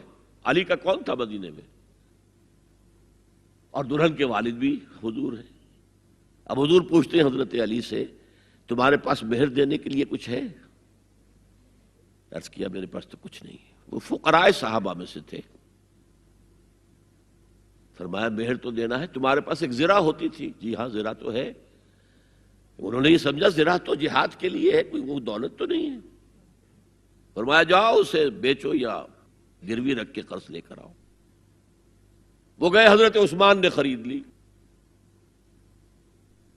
اور کچھ دنوں کے بعد واپس کر دی ہدیتاً. یہ زرہ میں ہدیہ آپ کو کر رہا ہوں. اس وقت اگر کہتے چھوڑو علی، کہاں تو لو میں پیسے دے دیتا ہوں تمہیں، تو ان کی طبیعت پر بار ہوتا. اس پیسے سے حضور نے کچھ پیسے گھر بھیجے اندر، دلہن کو ذرا تیار کر دو. اور کچھ پیسوں سے وہ ایک گدا جس میں کھجور کی کھال بھری ہوئی تھی اور 2 تکیے جس میں کھجور کی کھال بھری ہوئی تھی، ایک مشکیزہ کنویں سے پانی تو لانا ہی ہے نا، ایک چکی جو ہو یا گیہوں ہو پیسنا تو ہے نا، کوئی 1-2 برتن اور. اللہ اللہ خیر صلی اللہ. یہ تھا جسے جہیز کہتے ہیں، جس میں ایک پیسہ بھی حضور کا شامل نہیں ہے. وہ حضرت فاطمہ کا مہر تھا جسے بنایا گیا. ورنہ مدینے ہی میں دوسری آپ کی صاحبزادی کا نکاح حضرت عثمان سے بھی ہوا. کہیں ذکر ہے جہیز کا؟ حضرت عثمان کا گھر بھرا ہوا، ہر چیزیں موجود، وہاں تو کسی چیز کا تذکرہ نہیں. بہرحال یہ شادی کو آسان کرو، زنا کو مشکل بناؤ. یہاں شادی کے لیے 9 من تیل ہوگا تو رادھا ناچے گی، ورنہ یہ کہ بڑی ہو رہی ہے، عمر ہو رہی ہے، سب کچھ ہو رہا ہے، لیکن کچھ تقاضے تو ہیں نا، آخر کچھ تو کرنا ہوتا ہے نا، آخر کچھ نہ کچھ لوگوں کو تو کھانا کھلانا ہی ہوتا ہے نا، بارات تو آخر آئے گی ہی نا، کچھ نہ کچھ تو دینا ہی ہوگا، کچھ جوڑے کپڑے، کچھ یہ. اسلام کا فلسفہ جو میں نے 4-5 باتیں آپ کو بتا، فلسفہ یہ ہے کہ لڑکی کے باپ پر 1 پیسے کا بوجھ نہیں. اس نے لڑکی پال پوس کے تمہارے حوالے کر دیا، اب اور کیا چاہتے ہو تم؟ سارا مرد آزماں، مرد آفرین، مرد کو چیلنج دیا ہے، تم مرد ہو، مہر تم دو گے. اور سب سے بڑھ کر کیا ہو رہا ہے آج کل بھی ہوتا ہے، وہ ہمارے ایک کچھ کام ہوتے ہیں اسلامی، وہ بھی ہے، کچھ وہی ہندوانہ پس منظر. نکاح کی محفل میں چھوارے کون لے کے آتا ہے جی؟ لڑکے والے. اور پلاؤ کن سے کھاتے ہیں بھائی؟ جس کو تمہیں مرغ پلاؤ کھلا رہا ہے وہ چھوارے نہیں بانٹ سکتا تھا؟ یہ ہے اسلام اور غیر اسلام کا امتزاج. چھوارے لڑکے والے لے کر آئیں گے اور پھر دعوت اڑائیں گے لڑکی والوں کی طرف سے. میں نے سنا ہے، میں اس کی تصدیق نہیں کر سکتا، کہ میوات میں جو مسلمان تھے، جو شدی کی تحریک جن پر چلائی گئی تھی، اور بہت سے لوگ شدی ہو بھی گئے تھے، اور اس فتنے کے مقابلے کے لیے مولانا محمد الیاس رحمۃ اللہ علیہ نے یہ تبلیغی سلسلہ شروع کیا تھا. وہاں سنا ہے کہ یہ ہوتا تھا، ایک تو نام بھی آدھے ہندوانہ آدھے مسلمان. اب شادی کرنی ہے، اچھا مولوی جی کو بلا لو، بول پڑھا دیں. لیکن وہ کہتے یہ بول پڑھانے سے یہ ہو گیا شادی؟ یہ تو سمجھ میں نہیں آئی. پھر وہ کہتے تھے پھیرے بھی ڈلوا لو. اب لڑکی کی چادر اور لڑکے کی چادر میں گرہ لگے اور پھر وہ سب کے سامنے 7 چکر لگائیں، تب تو پتا چلا کہ بات پکی ہو گئی. ورنہ یہ کہ قبول کر لیا بس. واللہ عالم یہ لطیفہ ہے یا واقعہ ہے، لیکن یہ مجھے سنایا ہے بعض لوگوں نے کہ یہ وہاں ہوتا تھا. اطمینان نہیں ہوتا تھا، یہ بول کہنے سے بات ہو گئی. بہرحال اب میں آ رہا ہوں تیسرے موضوع پر. اس کا تعلق بھی بنیادی طور پر خاندانی نظام کی مضبوطی کے لیے. خاندانی نظام مضبوط رہے گا جبکہ شوہر اور بیوی کی جتنی جنسی دلچسپی ہے وہ صرف آپس میں مرکوز ہو. شوہر کی بیوی پر، بیوی کی شوہر پر.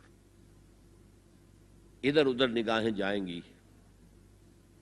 کوئی عورت دیکھی نگاہوں میں کھب گئی، وہی خواب میں آئے گی، اپنی بیوی کی طرف سے توجہ ہٹ جائے گی. اور یہ چیز، وہ بانڈ آف لو جو ہے بٹوین دی اسپاؤسز، اس کو کمزور کر دے گا. جنسی آوارگی نہ ہو، عورت کو چھپا کر رکھا جائے. وہ مستورات ہمارے ہاں کہلاتی تھی، مستورات.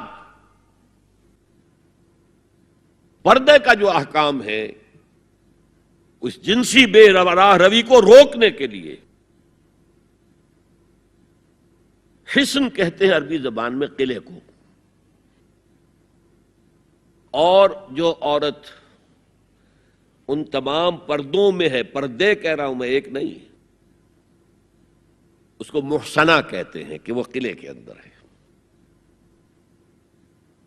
یا تو وہ خاندان کے اندر رہ رہی ہے، بھائیوں کی اور باپ کی پشت پناہی حاصل ہے اسے، وہ اس کی عصمت و عفت کے محافظ ہیں. یا وہ شوہر کے گھر میں آ گئی ہے تو وقرن فی بیوتکن، اپنے گھروں کے اندر رہو وقار کے ساتھ، تو وہ ایک قلعے کے اندر ہے. محسنات. اب دیکھیے اس زمانے کی منافقت سب سے بڑی کیا ہے. ایک طرف نفسیات میں کہتے ہیں کہ فرائیڈ بابا آدم ہے جدید نفسیات کا. اور وہ کہتا ہے کہ انسانوں میں سب سے بڑا جذبہ، سب سے بڑا موٹیو جنسی ہے۔ اللہ نے بڑی کشش رکھی ہے، مرد میں عورت کے لیے، عورت میں مرد کے لیے، لیکن عورت پیسیو ہے مزاجن، وہ اقدام نہیں کرتی، آگے نہیں بڑھتی۔ مرد اقدام کرتا ہے، آگے بڑھتا۔ یہ جو کشش ہے،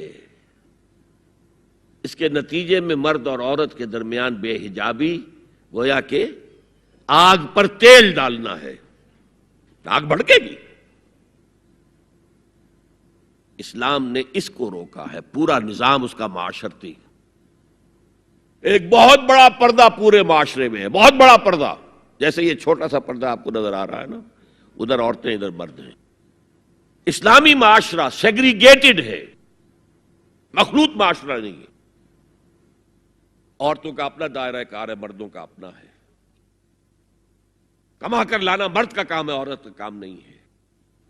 وہ گھر میں خوش اسلوبی کے ساتھ رہے، اچھے انداز میں پکائے، شوہر کا استقبال مسکراہٹ کے ساتھ کرے، جب وہ گھر واپس آ رہا کام کر کے، بچوں کی دیکھ بھال کرے۔ اور اس اعتبار سے میں کہا کرتا ہوں، قوم کا حال جو ہے پریزنٹ، یہ مردوں کے حوالے، اور قوم کا مستقبل عورتوں کے حوالے۔ مستقبل اگلی نسل،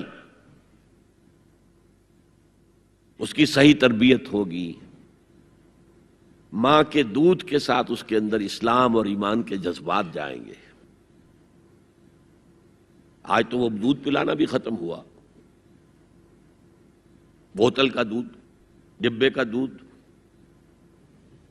جس کی وجہ سے ریسرچ یہ بتاتی ہے کہ کینسر آف بریسٹ کا سب سے بڑا سبب جو ہے دودھ نہ پلانا ہے، سب سے بڑا۔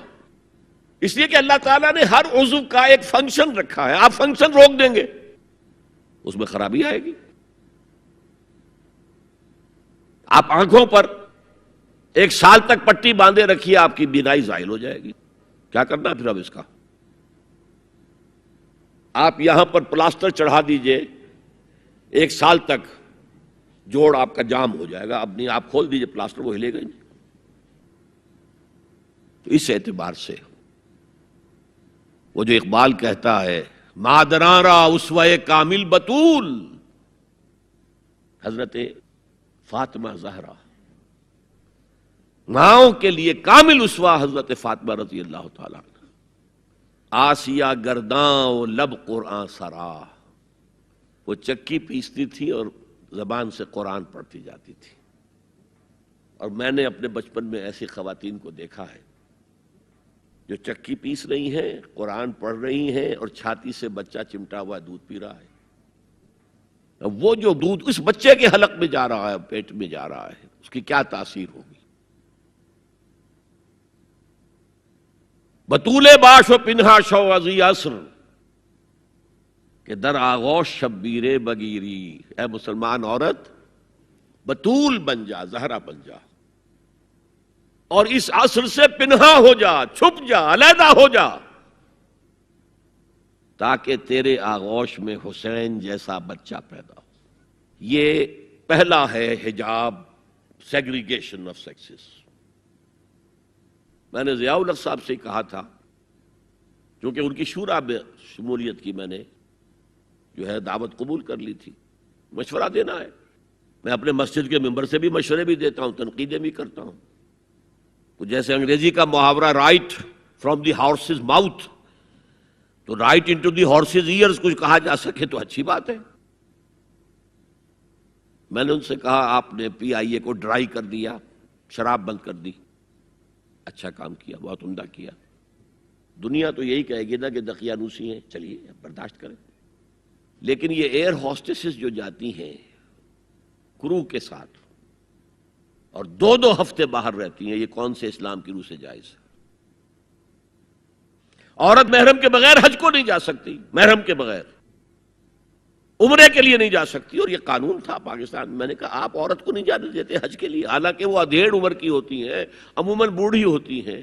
ہمارے یہاں جوانی میں کون کرتا ہے حج؟ بہت شاذ۔ یہ تو آپ کو نظر آئے گا جاوا، سماٹرا، انڈونیشیا، ملائیشیا، وہاں سے جوان جوڑے، نکاح کے بعد پہلا کام حج. کہ ہمارے ہاں سے تو بڈھے ٹھیرے گئے ہوئے ہوتے، اور پہلے زمانے میں تو ان کو رخصت کر دیتے تھے کہ بس رخصت ہی ہو جائیں گے، یہ اب واپس نہیں آئیں گے اب. تو میں نے کہا یہ کون سا اسلام ہے؟ خاموش، چپ. میں نے کہا یہ ناشتے کی ٹرے اور کھانے کی ٹرے مرد نہیں رکھ سکتے سامنے. میرے خلاف باقاعدہ خواتین نے جلوس نکالے پاکستان میں جب میں نے پردے کی بات کی. گورنر سندھ کی بیوی جو ہے اس نے لیڈ کیا جلوس کو. مطالبہ کیا کہ ان کی ٹیلی ویژن کے اوپر جو ہے ان کا سامنے آنا بند کیا جائے. میں نے کہا ٹھیک ہے. بدا الاسلام غریبا ویسعود کما بدا فطوبی للغرباء. اسلام شروع ہوا تھا تو اسی حالت میں تھا کہ کوئی اس کو جانتا پہچانتا نہیں تھا. پھر جب اسلام غالب ہو گیا تو طاقتور کے تو سبھی دوست ہیں، سبھی پہچاننے والے. لیکن ان قریب اسلام پھر غریب ہو جائے گا. تو جو اسلام کی غربت کے ساتھ خود غریب ہو جائیں ان کے لیے مبارکباد. اسلام کا دامن نہ چھوڑیں، چاہے انہیں کہا جائے کہ یہ تو بڑے ہی دقیانوسی لوگ ہیں، بڑے کٹر لوگ ہیں. میں نے اس زمانے میں چیلنج کیا تھا، مجھے بتاؤ کیا فرق واقع ہوتا ہے. آپ کہیں گے عورتوں کو اگر ہم گھر میں بٹھائیں تو ہماری اکانومی سفر کرے گی، آدھی ہماری جو ہے لیبر وہ کام نہیں کرے گی. میں نے کہا where there is a will there is a way. Cottage industry کا انتظام کرو. نمبر 1، گھروں میں بیٹھ کر کام کریں. دوسری جنگ عظیم کے دوران ایک بڑا علاقہ تھا دلی میں جس کا ہر گھر کارخانہ بنا ہوا تھا. کرخندار، یہ ایک قوم کا نام پڑ گیا، کرخندار. چھوٹی چھوٹی مشینیں لگی، کہیں بٹن بن رہے، کہیں بکسوئے بن رہے، کہیں نکریں سل رہی ہیں، کہیں پینٹیں سل رہی ہیں، کہیں جو ہے کرتے سل رہے ہیں، قمیضیں. صبح کے وقت ٹرک آیا، خام مال دے گیا، شام کو آیا، تیار مال لے گیا. عورت نہ گھر سے نکلی نہ باہر گئی، کچھ نہیں، اور کام کیا، کما لیا. کاٹیج انڈسٹری کا انتظام کرو. اسی طریقے سے ایسے یونٹ بناؤ انڈسٹریل جس میں عورتیں کام کریں، عورتیں سپروائز کریں. ورکنگ آورز کم رکھو تاکہ وہ اپنے گھر کا کام بھی کر سکیں. کرو. عورتوں کے ہسپتال میں عورتیں مرد، عورتیں مریض، عورتیں ڈاکٹر، عورتیں مریض، عورتیں نرسز. مردوں کے ہسپتال میں فیمیل نرسز کا کیا کام ہے؟ کیا میل نرسز نہیں ہوتے؟ اور کیا آرمی کے اندر جو فارورڈ یونٹس ہوتے ہیں کہ جو جاتے ہیں محاذ کے اوپر، ان میں کوئی عورت نرس جاتی ہے؟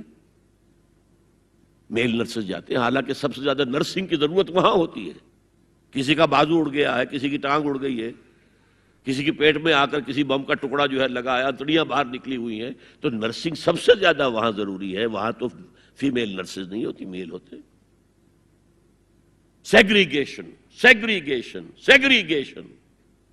یہ آگ اور پانی کا ملاپ درست نہیں ہے. تو بڑا، سب سے بڑا پردہ تو یہ ہے. دوسرا پردہ، دوسرا قلعہ، گھر کی چار دیواری. وَقَرْنَ فِي بُيُوتِكُنَّ وَلَا تَبَرَّجْنَ تَبَرُّجَ الْجَاهِلِيَّةِ الْأُولَىٰ. قرار پکڑو اپنے گھروں میں، وقار کے ساتھ رہو، ٹھہری رہو اپنے گھروں میں، اور بند سمر کر باہر نہ نکلو جیسے کہ تم جاہلیت کے دور میں نکلتی تھی. اس کو ہمارے ماڈرن لوگ کہہ دیتے ہیں یہ تو صرف ازواج مطہرات کے لیے تھا. اس سے بڑی جہالت کوئی نہیں ہو سکتی. دیکھیے ایک نکتہ، یہ شاید پہلے کبھی آپ کے ذہن میں نہ آیا ہو. ازواج مطہرات سے خاص کیوں خطاب کیا گیا؟ اس کی وجہ ہے اسی سورہ احزاب میں جس میں یہ مضمون آیا ہے وَقَرْنَ فِي بُيُوتِكُنَّ وَلَا تَبَرَّجْنَ تَبَرُّجَ الْجَاهِلِيَّةِ الْأُولَىٰ. اسی میں آیت آئی ہے لَقَدْ كَانَ لَكُمْ فِي رَسُولِ اللَّهِ أُسْوَةٌ حَسَنَةٌ. مسلمانوں تمہارے لیے اللہ کے رسول کی شخصیت کے اندر ایک نہایت عمدہ نمونہ ہے، اور یہ معجزہ ہے. مردوں کی ہر حیثیت کے لیے اسوہ ہے محمد صلی اللہ علیہ وسلم. امام کے لیے آپ کا اسوہ ہے کہ نہیں؟ مسجد نبوی کے امام تھے کہ نہیں؟ مبلغ کے لیے ہے کہ نہیں؟ سب سے بڑا کام تو آپ کا تبلیغی تھا. مزکی اور مربی کے لیے ہے کہ نہیں؟ باپ کے لیے ہے یا نہیں؟ شوہر کے لیے ہے یا نہیں؟ سپہ سالار کے لیے ہے یا نہیں؟ قاضی القضات کے لیے ہے یا نہیں؟ مرد کی ہر حیثیت کے لیے اسوہ ہے۔ آخر عورت کی نسوانی زندگی کے لیے تو حضور رسوا نہیں بن سکتے، یہ خلا ہے۔ مرد کے لیے کامل اسوہ، عورت کے لیے بھی اسوہ، لیکن اس کی خاص نسوانی زندگی کے لیے اسوہ نہیں۔ اس خلا کو پر کیا ازواج مطہرات سے، لستن کاحد من النساء، اے محمد کی بیویوں تم عام عورتوں کے مانند نہیں ہو۔ پھر جو احکام دیے گئے ہیں وہ سب کے لیے ہیں، لیکن اس میں چیریٹی بگنز ایٹ ہوم، گھر سے شروع کرو۔ سب سے پہلے خواتین، حضور کی بیویاں جو ہے وہ مخاطب ہیں۔ اور اے مسلمانوں، اگر حضور کی بیویوں سے کوئی چیز مانگنی ہو تو حجاب کے پیچھے سے مانگو، رو در رو مت ہو۔ فَاسْأَلُوهُنَّ مِنْ وَرَاءِ حجاب، یہ دوسرا قلعہ ہو گیا۔ حافظ ناموس زن، مقصد کیا ہے؟ عورت کی عزت، عورت کی عصمت، عورت کی عفت کی حفاظت۔ تیسرا جسے ہم ستر کہتے ہیں، عورت گھر میں بھی ہے، گھر میں ہے، اور وہاں صرف محرم آئیں گے، نامحرم نہیں آئیں گے۔ محرموں کی اتنی لمبی لسٹ دی گئی ہے، اللہ نے کس لیے دی ہے؟ کیا قرآن مجید میں لفاظی ہے؟ ایک ایک لفظ گنجینہ معنی کا طلسم اس کو سمجھیو، جو لفظ کے غالب میرے اشعار میں آوے۔ غالب نے تو تعلیق کی ہے، اللہ کے کلام میں تو یہ بات صحیح ہے نا۔ گھر کے اندر نامحرم نہیں آئے گا۔ گھر میں اگر وہی ایک بیٹی تھی جو آپ نے اپنے داماد کو دے دی ہے اور کوئی اور بیٹی نہیں ہے تو داماد گھر میں آ سکتا ہے اور نہیں آ سکتا، سالی سے اس کا پردہ ہے، دیور سے بھابھی کا پردہ ہے، چچا زاد بھائی بہنوں کا پردہ ہے۔ چچا سے پردہ نہیں ہے، ماموں سے پردہ نہیں ہے، چچا زاد پردہ ہے، ماموں زاد پردہ ہے، خالہ زاد پردہ ہے، پھوپھی زاد پردہ ہے۔ یہ سارے احکام کس لیے دیے گئے؟ گھر کے اندر بھی ستر اور نگاہیں نیچی۔ مولانا حمید الدین فراہی نے ایک نکتہ بیان کیا کہ سورہ احزاب میں جو پردے کا بیان ہے وہ ہے گھر سے باہر کا پردہ۔ جب اے نبی کہہ دیجئے قل لازواجک و بناتک و نساء المؤمنین یدنین علیہن من جلابیبہن، جلباب کہتے تھے ایک بڑی چادر، کوئی عربوں کی تہذیب میں موجود تھی دو چیزیں، گھر میں ان کے ایک دوپٹہ ہوتا تھا جسے خمار کہتے تھے، خمار، خمرہن کا لفظ آیا ہے سورہ نور کے اندر۔ گھر سے باہر نکلتی ہوئی وہ اپنا پورا وجود ایک چادر میں لپیٹ لیتی تھی، لیکن چہرے کا پردہ نہیں تھا۔ اب فرمایا گیا اے نبی اپنی بیویوں سے اور اپنی بیٹیوں سے اور اہل ایمان کی بیویوں سے، اب بات آگے بڑھ رہی ہے، اہل ایمان کی بیویاں شامل ہو گئی، اس لیے کہ تو ساری بات ہی ازواج مطہرات سے جو ہو رہی ہے، اس لیے ہو رہی ہے کہ وہ اسوہ بنے مسلمان خواتین کے لیے۔ ان سے کہہ دیجئے وہ اپنی چادروں کے پلو لٹکا لیا کریں۔ یہ جو گھونگھٹ کا تصور بعد میں ہوا ہے، یہ ہے تیسرا پردہ، ستر کی حد تک ہے ستر آپ نے، اور اس میں بھی کیسے کیسے احکام دیے گئے۔ لباس وہ پہنو جو ڈھیلا ہو، تنگ نہ ہو، ٹائٹ نہ ہو، جو جسم کے نشیب و فراز کو واضح کر رہے ہو، اتنا باریک نہ ہو کہ جسم جھلک رہا اس میں سے۔ اور اس پر اضافہ وَاضْرِبْنَ بِخُمُرِهِنَّ عَلَى جُيُوبِهِنَّ، اپنے گریبانوں کے اوپر، اپنی روڑنیوں کے، یہ خمار آ گیا کہ اوڑھنی ہوتی ہے، اس کے بکل مار لو، تاکہ نسوانی حسن کا ایک بڑا حصہ ہے یہ چھاتی جو ہے، اس کو اور ایک کور ایڈیشنل مل جائے۔ کرتا تو ہے ہی، لیکن وَاضْرِبْنَ بِخُمُرِهِنَّ، خمار کی جمع خمر، سورہ احزاب میں آیا جلابیب، جلباب کی جمع، وہ بڑی چادر جس میں لپٹ کر گھر سے نکلتی تھی. لیکن یہ کہ یہاں پر خمورہن، خمار کہتے ہیں اوڑھنی کو جو گھر میں بھی استعمال ہوتی ہے، تو وہ سر پر بھی ہو اور اس کا ایک بکل جو ہے تمہاری سینے پر بھی آ جائے، ایڈیشنل کورنگ. اس کے باوجود بھی نگاہیں نیچی رکھو. باپ کی نگاہ بھی نہ پڑے تمہارے نسوانی حسن پر، وہ بھی مرد ہے. بھائی کی نگاہ نہ پڑے. اہل ایمان تم بھی اپنی نگاہیں نیچی رکھو، اور اہل ایمان عورتوں تم بھی اپنی نگاہیں نیچی رکھو. اور آج انسیسٹ جو ہے، باپ کا بیٹی سے ملوث ہو جانا اور بیٹے سے ماں کا ملوث ہو جانا اور بہنوں اور بھائیوں کے درمیان، یہ اس قدر پھیل چکا ہے. امریکہ کے اندر وہاں سب سے مہنگے ڈاکٹر جو ہیں وہ سائیکیٹرسٹ ہیں، سب سے مہنگی دوائیاں جو ہیں وہ دماغ امراضی کی ہیں. اور وہ سائیکیٹرسٹ کہتے ہیں کہ انسیسٹ جو ہے، حرام رشتوں کے اندر جو ہے اگر زنا کا معاملہ ہو رہا ہو تو یہ سب سے بڑا سبب ہے دماغی امراض کا اس معاشرے کے اندر. فطرت کے خلاف جو کام ہوتا ہے، طبیعت یہ بات تو کرتی ہے نا، شوق تو ہوتا ہے، پھر دماغی توازن کھو بیٹھتے ہیں. یہ ہے 3 پردے ہیں مسلمان عورت کے، جس کو آج بالکل ختم کرنے پر مغرب تلا ہوا ہے.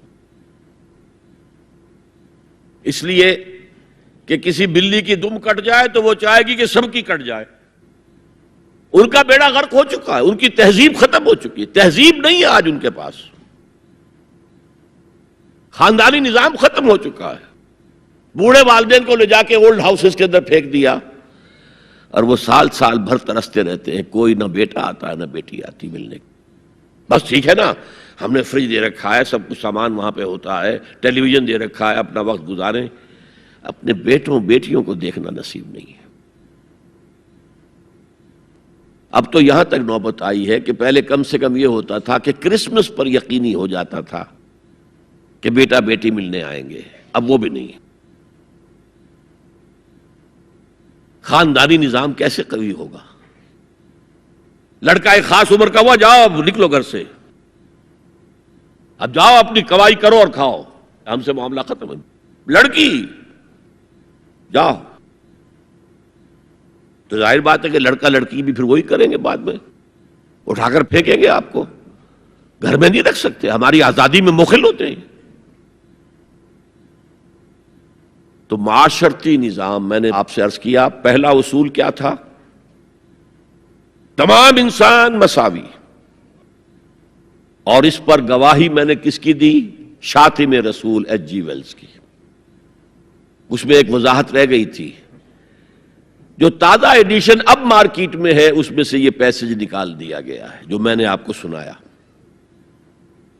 جو نئے ایڈیٹرز ہیں ان کے حلق سے یہ کڑوی گولی نہیں اتری کہ ایچ جی ویلز کا یہ جملہ بھی شامل رہنے دیا جائے، نکال دیا گیا. تو ایسا نہ ہو کہیں آپ جدید کوئی ایڈیشن دیکھیں اور اس میں تلاش کریں، نہ ملے تو آپ سمجھیں کہ میں نے کوئی غلط بات آپ سے کہی ہے. لائبریریوں میں پرانے ایڈیشن مل جائیں گے، جائیے اور دیکھیے. A concise history of the world میں جو حضور کا چیپٹر ہے کھول کر پڑھیے، آپ کو مل جائے گا جملہ.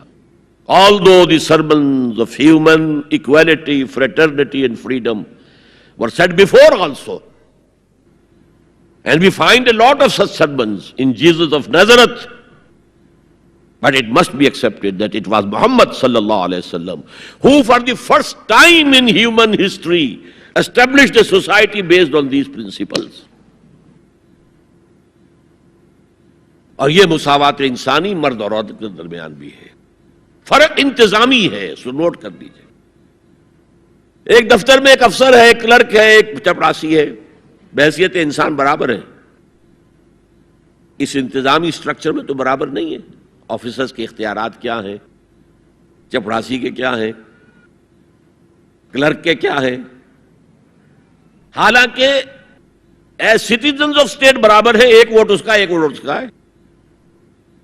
کیا آفیسر کے 4 ووٹ ہیں؟ چپراسی کا ایک ہے نہیں، ایک ووٹ برابر ہے.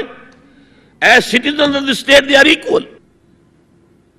لیکن جہاں کام کر رہے ہیں وہاں تو ایکول نہیں ہے. یہ فرق ہے کہ جس کو دنیا ایکسپلائٹ کر رہی ہے.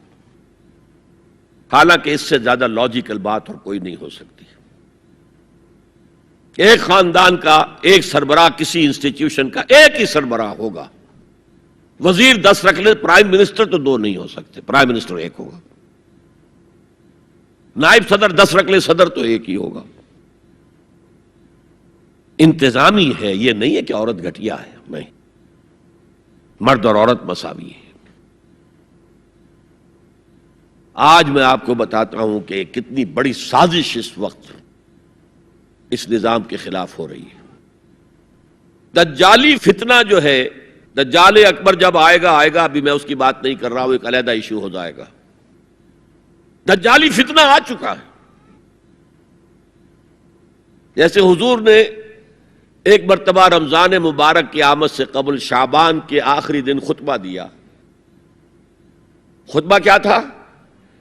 یا ایھا الناس قد اظلکم شہر عظیم شہر مبارک. اے لوگو، تم پر ایک عظمتوں والا اور برکتوں والا مہینہ سایہ فگن ہو گیا ہے. آیا تو نہیں ابھی، شعبان کا دن ہے، سایہ آ گیا ہے.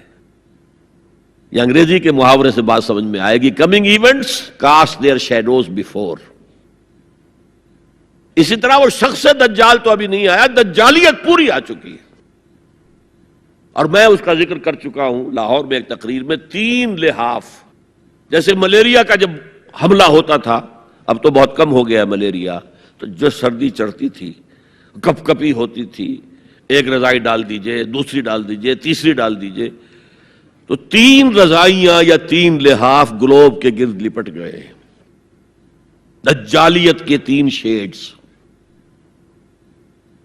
سب سے اوپر سیکولرزم، سیاست سے، ریاست سے، سیاسی نظام سے، معاشرتی نظام سے، عدالتی نظام سے، قانون سازی سے کسی مذہب کا کوئی تعلق نہیں. آج پوری دنیا میں سیکولرزم ہے، تمام مسلمان ممالک میں سیکولرزم ہے. یہ دجالیت کا عظیم ترین کارنامہ ہے. اور بات لمبی نہ ہو تو میں صرف عرض کر دوں، یہ یہودیوں کی ایجاد ہے. یہودیوں نے امریکہ کا $1 بل، $1 کا نوٹ جو ہے ڈیزائن کیا ہے. بینکرز تو وہی تھے نا، اور آج بھی اصل طاقت بینکرز کے پاس ہے. امریکی حکومت $1 کی جو ہے، ٹریلینز آف ڈالرز کی مقروض ہے بینکوں کی، اور بینک یہودیوں کے.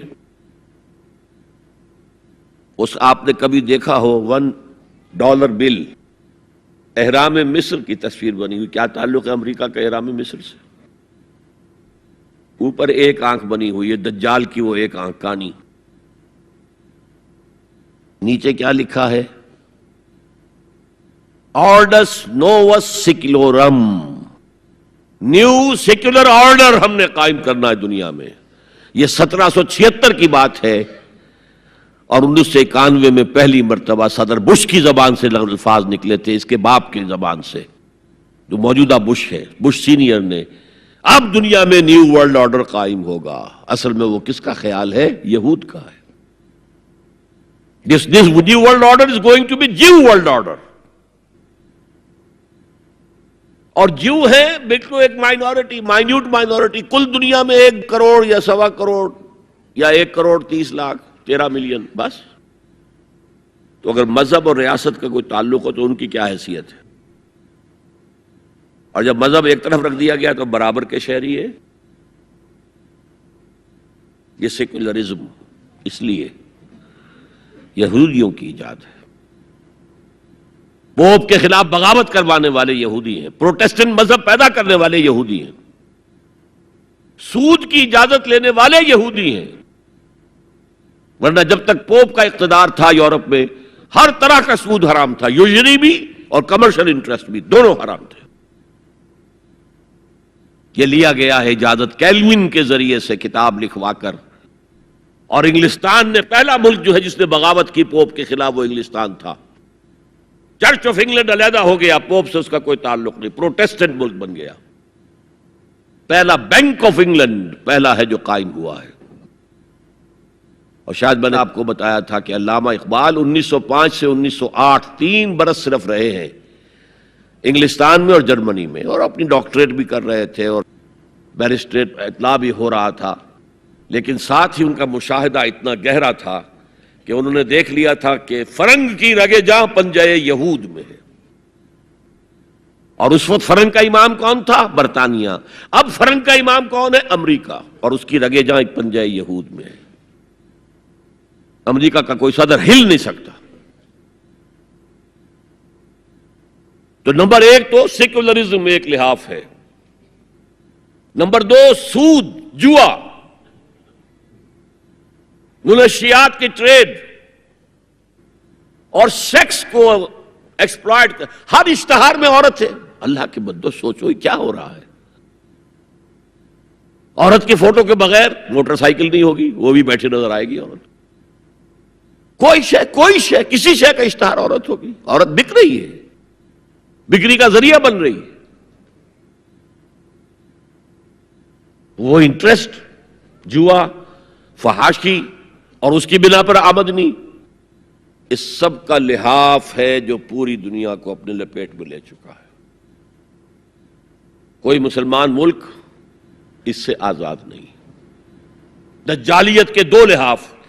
ہاں ابھی تیسرے نظام پر جو میں نے کہا تھا سب سے نیچے خاندانی نظام ہے، آئلی قوانین ہے، معاشرتی نظام ہے، سیگریگیشن آف سیکسز ہے، سطر کے احکام ہیں، حجاب کے احکام، یہ سب سے نیچے۔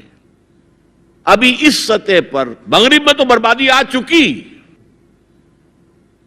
لیکن ابھی مشرق میں یہ خاندانی نظام کچھ باقی ہے۔ کچھ شرم و حیا کی بھی کوئی نہ کوئی قدر ہے، کوئی عصمت و عفت کا بھی کوئی معاملہ ہے۔ عصمت فروشی کو بھی برا کام سمجھا جاتا ہے، والدین کی خدمت کرنے کو بھی اچھا سمجھا جاتا ہے۔ یہ ویلیوز ابھی ہیں، ویسے تو پورے ایشیا میں ہیں لیکن زیادہ مسلمانوں میں۔ قرآن مجید میں 5 جگہ اللہ کے حق کے بعد فوراً والدین کا حق ہے۔ وَقَضَىٰ رَبُّكَ أَلَّا تَعْبُدُوا إِلَّا إِيَّاهُ وَبِالْوَالِدَيْنِ إِحْسَانًا۔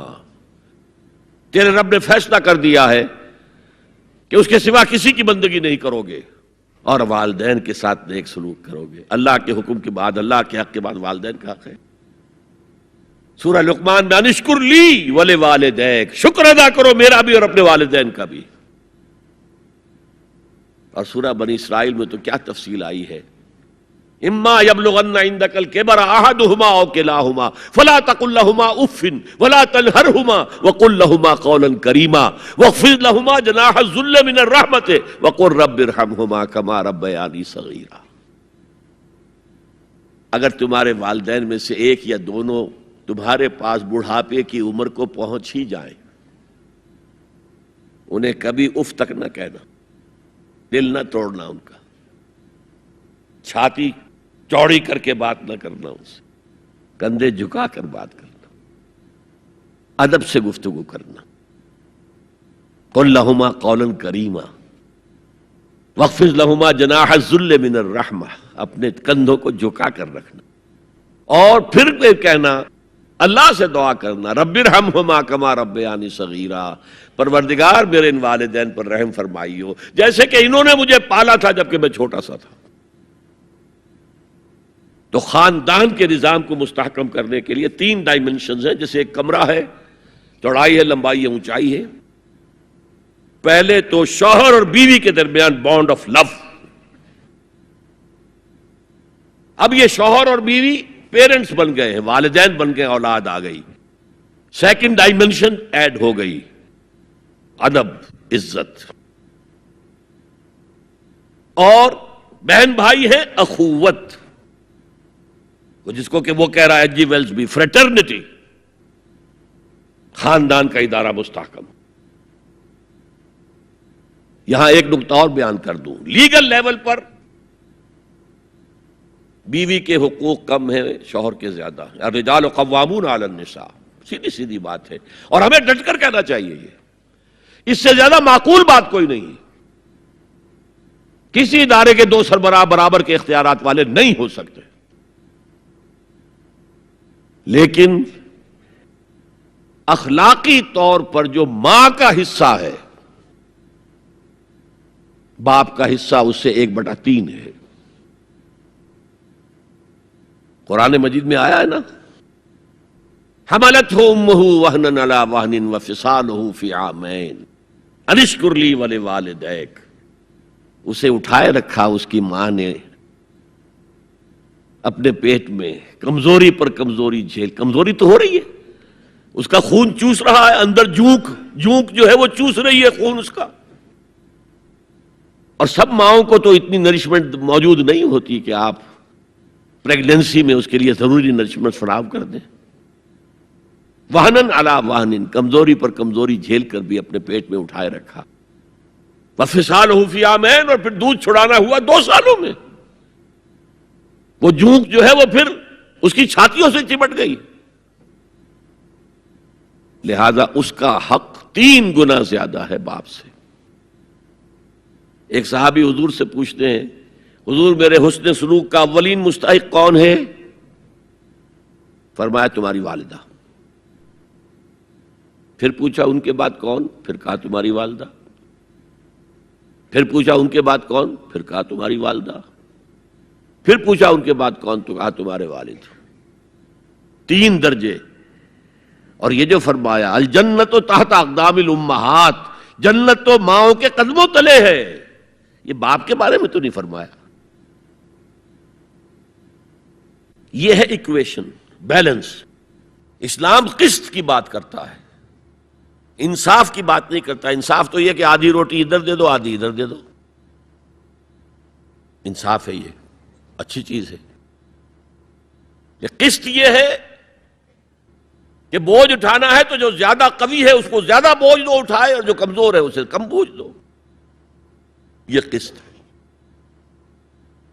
تو اسلام نے عورتوں پر ذمہ داریاں کم رکھی، ان کے اختیارات کم رکھے، لیکن اولاد پر حق ماں کا 3 درجے فائق رکھا،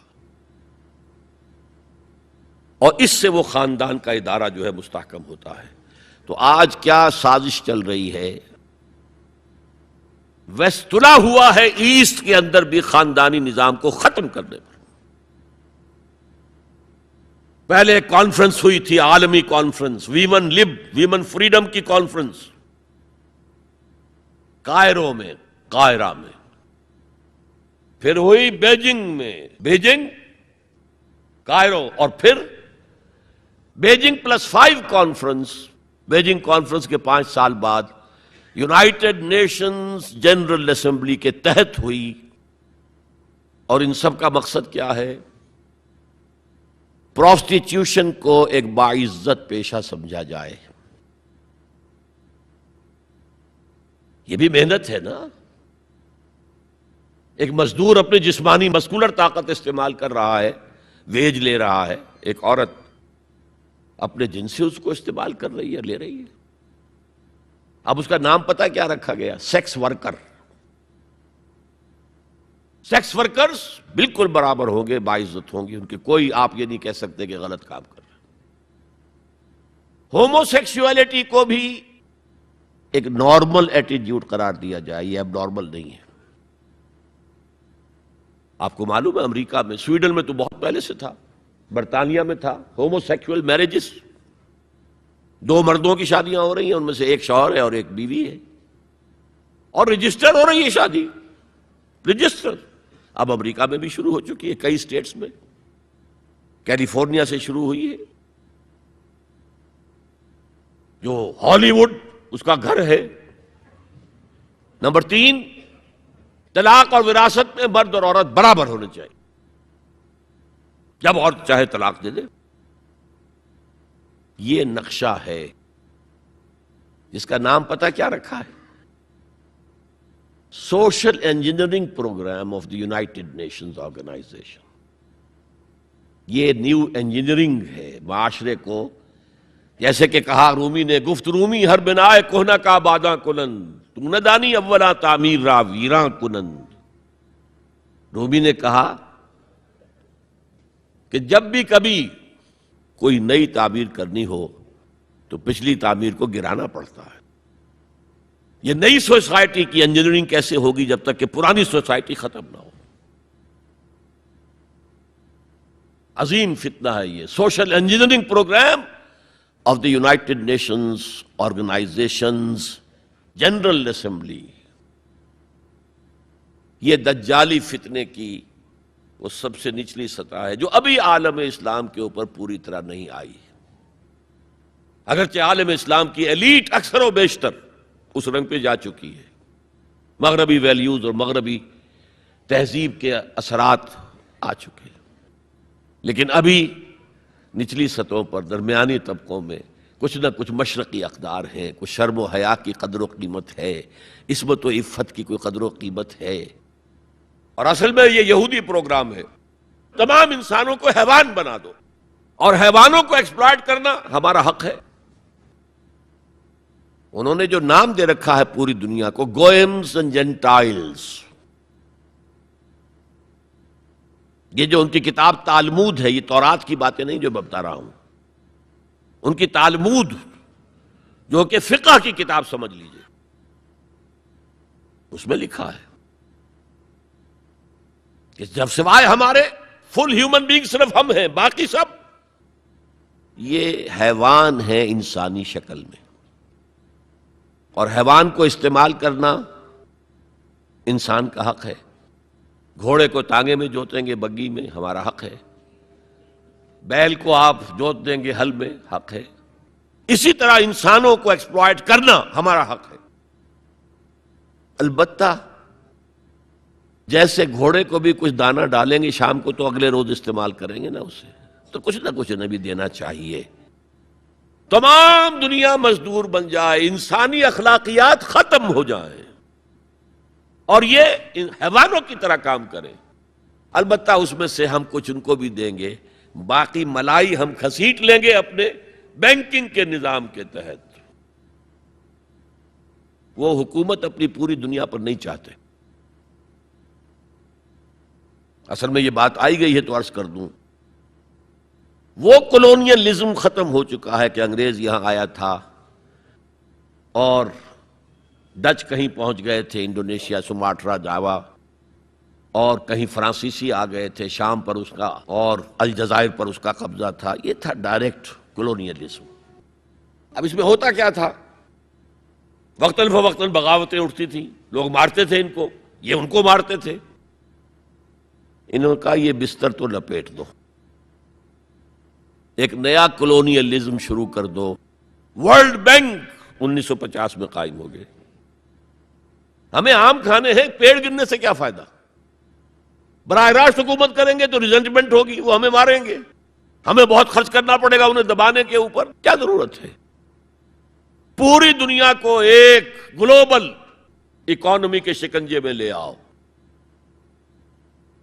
world bank and I M F, international monetary fund, ان کے شکنجے میں کس لو، بس سب کام کریں اور وہ بھی کھائیں، کچھ کھائیں تبھی تو اگلے روز کام کر سکیں گے۔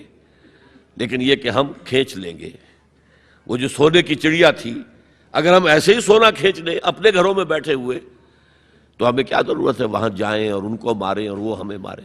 یہ ہے یہود کا سوچ۔ ہاں، گریٹر اسرائیل وہ بنانا چاہتے ہیں،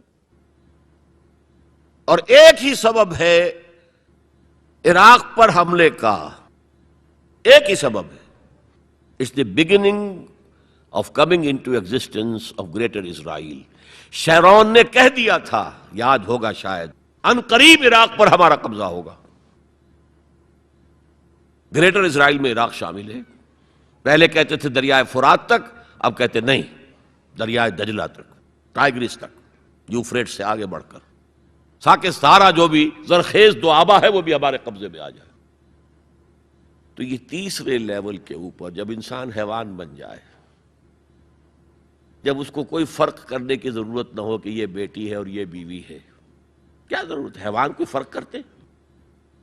جب ہم بھی حیوان ہی ہیں؟ ڈارون کے نظریے نے حیوان بنا دیا، تو حیوان کوئی فرق کرتا ہے ماں بیٹے اور بیوی میں؟ ہم نے خامخواہ اپنے اوپر قدغنیں لگا رکھی ہیں. گو ہیڈ، جس طرح بھی چاہو اپنی سیکشول ارتھ کو پورا کرو. زنا تو ان کے ہاں پہلے بھی جرم نہیں تھا، زنا بالجبر جرم تھا. اور اب تاریخ نے عجیب کرشمہ دیکھا ہے، مسلمان ملک ترکی ہاتھ جوڑ رہا ہے کتنے سالوں سے کہ ہمیں بھی یورپین یونین میں شامل کر لو. وہ بار بار ٹھوکریں مارتے دفع ہو جاؤ. اب انہوں نے کیا کیا ہے؟ یورپین یونین نے کہا تمہارے قوانین میں سے یہ قوانین جو ہیں ہمارے تصور کے خلاف ہیں. 181 قوانین میں انہوں نے ترمیم کر دی. Let it become compatible with the European Union's laws. آپ کو معلوم ہے محاورہ ہے، round peg in square hole fit نہیں ہوگا، یا square peg in round hole fit نہیں ہوگا. اس کے چاروں کونے تراش دو تاکہ جا سکے. اور سب سے بڑا جو مجھے صدمہ ہوا، اتا ترک کے اس ترکی میں زنا کوئی قابل سزا جرم نہیں تھا. اب یہ جو پارٹی آئی تھی، یہ کچھ کہا گیا تھا کچھ اسلامی ذہن کے لوگ ہیں، یہ ہیں وہ ہیں، انہوں نے ایک بل جو ہے اپنی اسمبلی میں پیش کرنے کے لیے تیار کر لیا کہ زنا کو بھی قابل تعزیر جرم قرار دیا جانا چاہیے. یورپین یونین والوں نے شور مچا دیا، ایک طرف ہمارے ساتھ آنا چاہتے ہیں، دوسری طرف یہ کام کرنا چاہتے ہو. انہوں نے فوراً اپنا وہ بل واپس لے لیا. یہ حال ہے آج ہمارا. میرا یہ حال، بوٹ کی ٹو چاٹتا ہوں میں، اور ان کا یہ حکم دیکھ میرے فرش پر نہ رینگ. کیا کر رہا ہے وہ؟ بوٹ کی ٹو چاٹنے کے لیے فرش پر تو پڑنا ہی ہوگا نا، لیکن یہ کہ میرے فرش پر نہ رینگ، میرے قالین کو خراب نہ کر. اس تیسرا معاشرتی اور سماجی نظام کا معاملہ ہے کہ جو اس وقت ان کا ٹارگٹ ہے. اسی لیے میں نے اسے اپنی آج کی پوری گفتگو کا عنوان بنایا. سمجھیں کیا خطرات آ رہے ہیں، اپنی قدروں کی طرف پلٹے. اس دور میں سب مٹ جائیں گے، ہاں باقی وہ رہ جائے گا جو قائم اپنی راہ پہ ہے اور پکا اپنی ہٹ کا ہے. ہمارے لیے اسوہ ازواج مطہرات ہیں، ہماری خواتین کے لیے ان کا اختیار کیا جائے، ان کا نقش قدم پہ چلا جائے، اور پورے سماجی نظام کو، پورے معاشرتی نظام کو ان اقدار پر اٹھایا جائے کہ جو قرآن مجید نے ہمیں دی ہیں. یہی ہمارے لیے نجات کی راہ ہے. اقول قولی ھذا واستغفر اللہ لی ولکم ولسائر المسلمین والمسلمات.